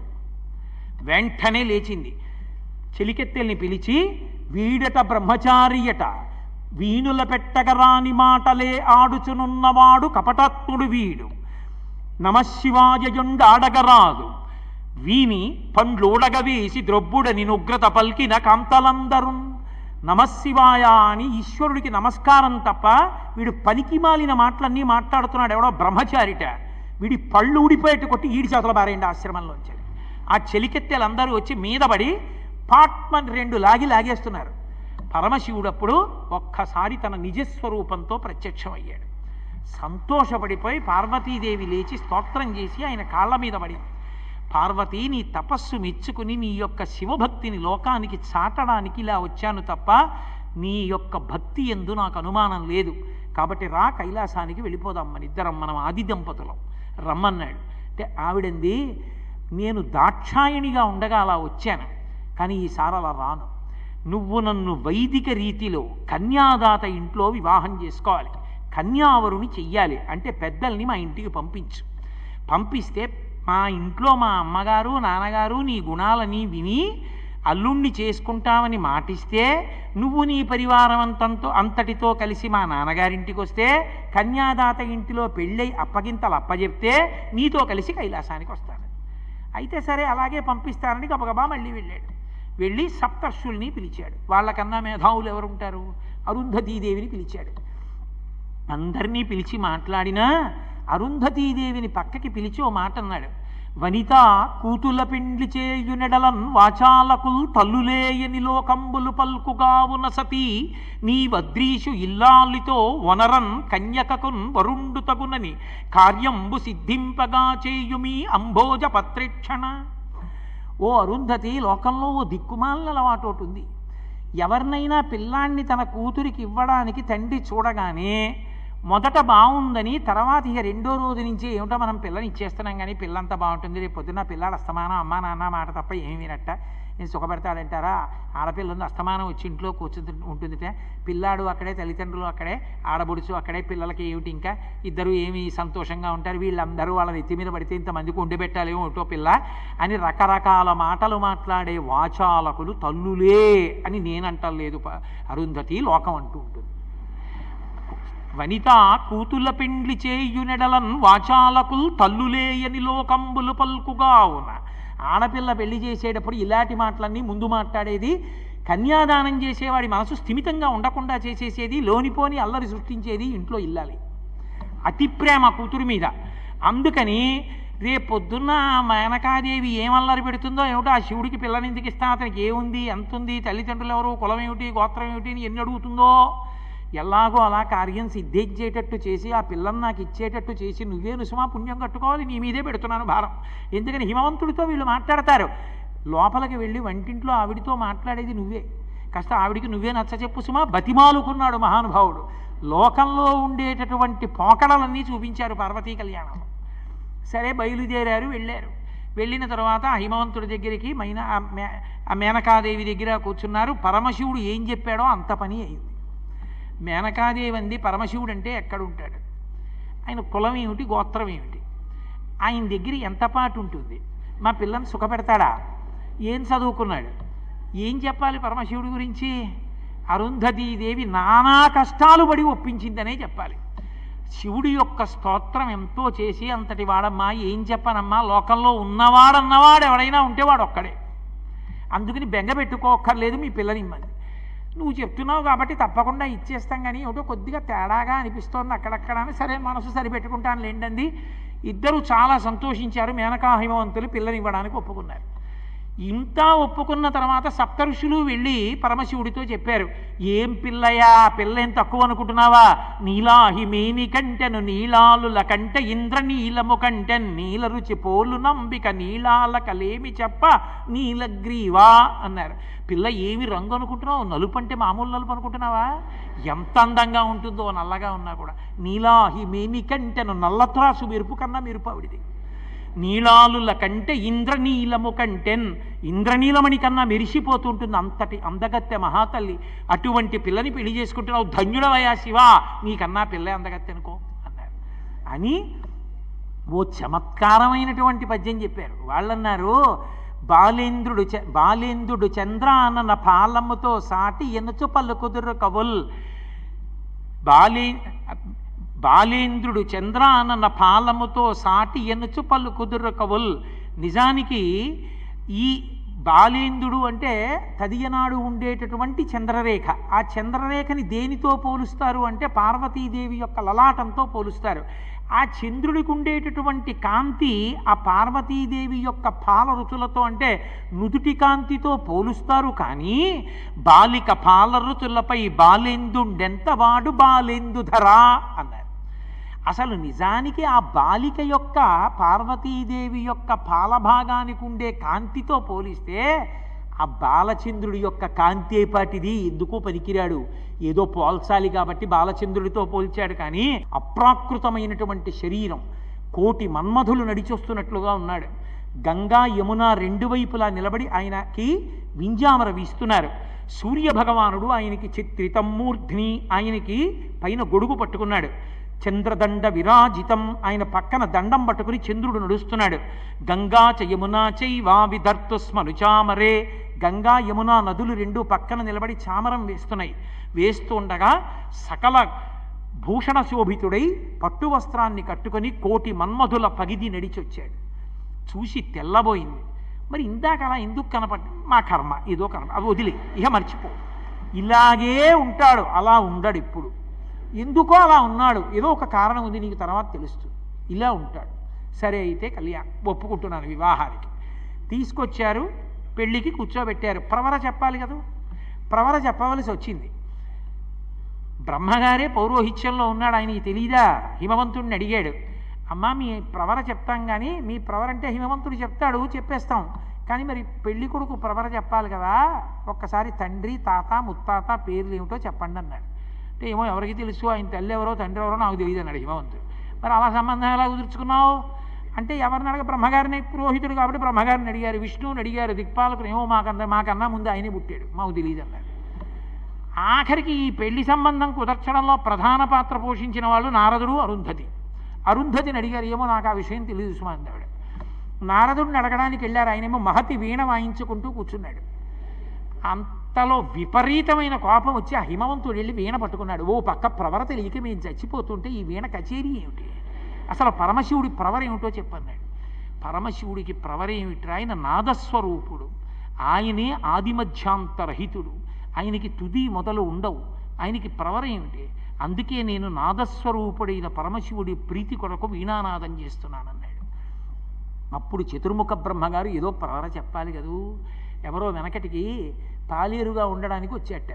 వస్తే ఇంటి యజమాని చాలా సంతోషించి, చాలా బాగా పనిచేస్తున్నామని 3 రోజులు పని చేయించుకుని, నీ పేరే బాగులేదు పెరుమాళ్, నేను కోపం వస్తే నిన్ను తిట్టాలంటే పెరుమాళ్ళు అని పిలిచి ఏం తిడతాను, పెరుమాళ్ళు అంటే భగవంతుడు, అందుకని మీ ఊరు వెళ్ళి పేరు మార్చుకురానో 10 రూపాయలు ఇచ్చాడు. ఇస్తే ఆయన ఊరు వెళ్ళి మళ్ళీ తిరిగి వచ్చాడు. మార్చుకున్నావా పేరు అన్నాడు. మార్చుకున్నాను అన్నాడు. ఏమిటి నీ పేరు ఇప్పుడు అన్నాడు. పెద్ద పెరుమాళ్. పెరుమాళ్ కాదు పెద్ద పెరుమాళ్, ఏమిటి తేడా? పరమశివుడి కళ్యాణానికి ప్రవర చెప్పాలంటే ఏం చెప్పాలి? అందుకే నిర్గుణ, నిరంజన, నిరాఖ్యాత, నిరామయ, నిర్వికల్ప పంచారుషేయ ప్రవరాన్విత పరమశివ గోత్రస్య అన్నాడు. అంతకన్నా గోత్రం ఆయనకి ఏం చెప్తారు? అందుకని పరమశివ గోత్రస్య విశ్వనాథ శర్మణో నప్త్రే, విశ్వనాథుడనబడేటటువంటి శర్మగారి యొక్క మునిమనవడు. విశ్వేశ్వర శర్మణ పౌత్రాయ, విశ్వేశ్వర శర్మగారి పౌత్రుడు ఎవరు? విశ్వనాథుడు ఎవరు? విశ్వేశ్వరుడు ఎవరు? విశ్వేశ్వర శర్మణ పౌత్రాయ, సుందర శివశర్మణ పుత్రాయ, అఖిలాండకోటి బ్రహ్మాండ నాయకాయ, తత్వాతీతాయ, కైలాసపర నివాసాయ, విశ్వేశ్వర శర్మణే వరాయ అని అక్కడికి ప్రవర పూర్తి చేశారు. అమ్మవారి ప్రవర చెప్పాలి. కాశ్యపావత్సారనైధృత త్రయారుషేయ ప్రవరాన్విత కాశ్యపస గోత్రస్య, అమ్మవారి గోత్రం మాత్రం 3 ఋషులతో కూడుకున్నటువంటి కాశ్యపస గోత్రంలో పుట్టినటువంటి తల్లి. త్రికూటాచల శర్మణో నప్త్రీ, త్రికూటాచల శర్మ యొక్క మునిమనవరాలు. కోలాహల శర్మణ పౌత్రీం, కోలాహలమనబడేటటువంటి పర్వతం యొక్క ఆ మనవరాలు. హిమాచల శర్మణ పుత్రీం, అఖిలాండకోటి బ్రహ్మాండ నాయకీం, తత్వమర్థస్వరూపిణీం, మహాలక్ష్మీ స్వరూపిణీం పార్వతీదేవి నామ్నీం కన్యాం అని ప్రవర చెప్పారు. చెప్పి పార్వతీ పరమేశ్వరులిద్దరికీ కూడా కళ్యాణం పూర్తి చేశారు. పార్వతీ పరమేశ్వర కళ్యాణం పూర్తయిపోయింది, కన్యాదానం చేశారు. కానీ హిమవంతుడికి మేనకాదేవికి మనసులో మాత్రం ఒక చిన్న భయం ఉండిపోయింది. మరి మనకు అలా ఎందుకు కనబడ్డాడు? అది తప్పని నారదుడు అంటలేదు, నిజమే అలా కనపడ్డాడు అంటున్నాడు. అలా మళ్ళీ కనపడితే అన్న బెంగ కడుపులో ఉండిపోయింది కాబట్టి త్రికరణ శుద్ధి లేని కన్యాదానం చేశారు కాబట్టి హిమవత్ పర్వతం ఉండిపోయింది. హిమవత్ పర్వతాన్ని దేవతల కోరిక మేర ఉంచడం కోసమని తన పెళ్లికి తానే అన్ని మాటలు పడి కళ్యాణం చేసుకున్న మహానుభావుడు ఉదారుడు పరమశివుడు. పార్వతీదేవికి ఇచ్చిన మాట నిలబెట్టుకోవడానికి కన్యాదాత గారి ఇంటికి వెళ్ళి కన్యని అపేక్షించి ప్రవరతో వివాహం చేసుకుని అందరినీ తృప్తిపరిచాడు. ఓ పక్క ఇంత అల్లరి పూర్తయింది అనుకునేటప్పటికీ శ్రీ మహావిష్ణువు గబగబా వచ్చాడు. వచ్చి మహానుభావ శంకరా, ఒక పెద్ద ఉపద్రవం వచ్చేసింది అన్నాడు. ఏమొచ్చింది అన్నాడు. ఓ శంకరా, సంపూజ్య బృందారక కామధ్వంసక, మీ వివాహమంచూడ లోకములన్నీయున్ సంప్రీతిన్ వచ్చి చేరగను. మహావ్రీగై భరంభోర్వక ఈ ధరణీ చక్రము కృంగే సమతం పొందించి రక్షింపవే. ఆడపిల్లివారు పర్వతాల్ని, నదుల్ని, సముద్రాల్ని, పిల్లయేర్లని, ఆఖరికి పర్వతాల్లో ఉండేటటువంటి మృగాల్ని, జింకల్ని అన్నిటినీ పిలిచేశారు. వాళ్ళందరూ వచ్చేశారు. ఇటుపక్క నుంచి మీ వైపు నుంచి ఊర్ధ్వలోకాల్లో ఉన్న వాళ్ళందరూ వచ్చేశారు. అందరూ వచ్చి హిమాలయ పర్వతాల మీద పెళ్లి కూర్చోవడంతో భూచక్రం కూగిపోయింది. ఒక పక్క బరువు ఎక్కువైపోయింది. కాబట్టి ఇప్పుడు సమతం పొందించి రక్షింపవే, మళ్ళీ భూచక్రం నిలబడేటట్టుగా చేయమని అడిగారు. వెంటనే పరమశివుడు పెళ్లిపీటల మీద కూర్చున్నవాడే చుట్టూ చూశాడు. మహానుభావుడు ఎవడరా నిలబెట్టగలిగిన వాడని. పొట్టిగా ఉంటాడు, కానీ ఆచమనం చేస్తే సముద్రాన్ని ఆచమనం చేసేస్తాడు. బ్రహ్మవైవర్త పురాణంలో చెప్తారు, రాక్షసులందరూ పాతాళలోకంలోంచి సముద్రంలో ఉన్న ద్వారంలోంచి పైకొచ్చేవారు రాత్రిళ్ళు. అలా పైకొస్తున్నారని దేవతలు ప్రార్థించారు అగస్త్యుడి దగ్గరికి వెళ్ళి, అయ్యా ఈ సముద్రంలో నీళ్ళన్నీ మీరు ఆచమనం చేసేసేయండి, చేసేస్తే మేము రాక్షసుల్ని చంపేస్తామన్నారు. ఆయన ఆచమనం అంటే 3 మాటలు చేయాలి. ఓం కేశవాయ స్వాహ, ఓం నారాయణాయ స్వాహ, ఓం మాధవాయ స్వాహ అని 3 మాటలు ఆచమనం చేయవలసింది. అగస్త్య మహర్షి సముద్రం దగ్గరికి వెళ్ళి ఓం కేశవాయ స్వాహ అని అడిగే, నీళ్ళు నా కమలంలో ఉచ్చుకుంటానులే వెళ్ళండి అన్నాడు. వెళ్ళారు. ఆ సముద్రంలోంచి పాతాళంలోంచి పైకొచ్చే ద్వారంలోంచి వస్తున్న రాక్షసులందరినీ సంహారం చేసేశారు. కానీ భూమికి సమతౌల్యం ఉండాలంటే నీళ్లు ఉండాలి. అగస్త్యుడి దగ్గరికి వెళ్ళి అడిగారు, అయ్యా నీళ్లు వదిలేయండి అన్నారు. మీరు ఈ మాట ముందు చెప్పలేదు, ఆచమనం చేయమన్నారు, చేసేశారు. ఇప్పుడు లేవు నీళ్లు, జీర్ణం అయిపోయాయి అన్నాడు. అయిపోయి సముద్రం జీర్ణం అయిపోవడం ఏమిటండి, ఇప్పుడు ఎలా మరి నీళ్లు లేకపోతే అన్నారు. ఉన్న నీళ్లు వదిలేస్తానన్నాడు. కాబట్టి ఉన్న నీళ్లు వదిలేయడం అంటే జీర్ణం అవగా మిగిలిన నీళ్లు ఉన్నాయి, మూత్రావయవంలో వదులుతాను, ఉప్పగా అయిపోయాయి మరి అన్నాడు. వదిలేయమన్నారు. అగస్త్యుడి మూత్రావయవంలోంచి వచ్చింది కాబట్టి సముద్రపు నీరు ఉప్పగా ఉంటుంది. అందుకే పర్వదినంలోనే స్నానం తప్ప సామాన్య దినాల్లో స్నానం లేదు. నది దగ్గరికి వెడితే సంకల్ప స్నానం, సముద్రం దగ్గరికి వెడితే మహాసంకల్ప స్నానం. రామేశ్వరం వెళ్ళారనుకోండి, సంకల్పం చెప్పి స్నానం చేయకూడదు, మహాసంకల్పం చెప్పి స్నానం చేయాలి. ఎక్కడ సముద్ర స్నానం చేసినా అంతే, ఎక్కడ పర్వదినంలో సముద్ర స్నానం చేసినా మహాసంకల్పం చెప్పి చెయ్యాలి, లేకపోతే ఫలితం ఉండదు. అగస్త్యుడంటే అంతటి మహానుభావుడు. ఆ కాశీఖండంలో ఆ అగస్త్యుడి ఆశ్రమము, ఆయన యొక్క తపశ్శక్తి గురించి వర్ణిస్తారు. ఆయన్ని పిలిచి పరమశివుడు, నువ్వు ఒక్కడి వెళ్ళిపోతే చాలు దక్షిణ దేశానికి, ఉత్తర దిక్కు నిలబడుతుంది కాబట్టి వెళ్ళిపోమన్నాడు. అయ్యో కాశీపట్టణం ఉంది, ఉత్తర దిక్కున వదిలి వెళ్ళలేనన్నాడు. నీకేం పర్వాలేదు, మళ్ళీ దక్షారామంలో నీకు నేను దక్షిణ కాశీగా దర్శనమిస్తాను, వెళ్ళమన్నాడు. అప్పుడు అగస్త్యుడు వింధ్య పర్వతాన్ని దాటి దక్షిణ దిక్కుకి రావడం వల్ల భూచక్రం నిలబడింది. పార్వతీ పరమేశ్వర కళ్యాణం పూర్తయింది. పరమ సంతోషంతో అమ్మవారిని తీసుకుని మళ్ళీ పరమశివుడు కైలాస పర్వతం మీదకి చేరాడు. షణ్ముఖోత్పత్తి జరిగింది. సుబ్రహ్మణ్య స్వామి వారు పుట్టిన తరువాత దేవసేనకంతటికీ ఆధ్యక్షంలో కూర్చోపెట్టారు. వెంటనే ఆయన బాణం తీసి శక్తి బాణాన్ని తారకాసురుడి మీదకి ప్రయోగించాడు. తారకాసుర సంహారం అయిపోయింది. దేవతలందరూ సంతోషించారు. పార్వతీ పరమేశ్వరుడిద్దరూ జగత్తుకంతటికీ తల్లిదండ్రులై సింహాసనం మీద కూర్చునుండగా లోకాలన్నీ ఏ భయం లేకుండా తల్లిదండ్రుల యొక్క ఛత్రఛాయలలో పరమ సంతోషంగా ఆనందంగా ఉన్నాయనేటటువంటి మంగళకర వాక్కుతో ఈ 3 రోజుల కళ్యాణ శోభాని ఏర్పాటు చేసిన ప్రసంగాల పరంపరలో 3వ రోజు పార్వతీ కళ్యాణ ఘట్టాన్ని ఇక్కడతో పూర్తి చేస్తూ మంగళాశాసన పరై మదాచార్య పురోగమై సర్వైశ్చ పూర్వైరాచార్యై సత్కృతాయాస్తు మంగళం. మంగళం కోసలేంద్రాయ మహనీయ గుణాత్మనే చక్రవర్తి తనూజాయ సర్వభౌమాయ మంగళం. ఉమాకాంతాయ కాంతాయ కామితార్థప్రదాయినే శ్రీగిరీశాయ దేవాయ మలినాథాయ మంగళం. సర్వం శ్రీ ఉమామహేశ్వర పరబ్రహ్మార్పణమస్తు. స్వస్తి.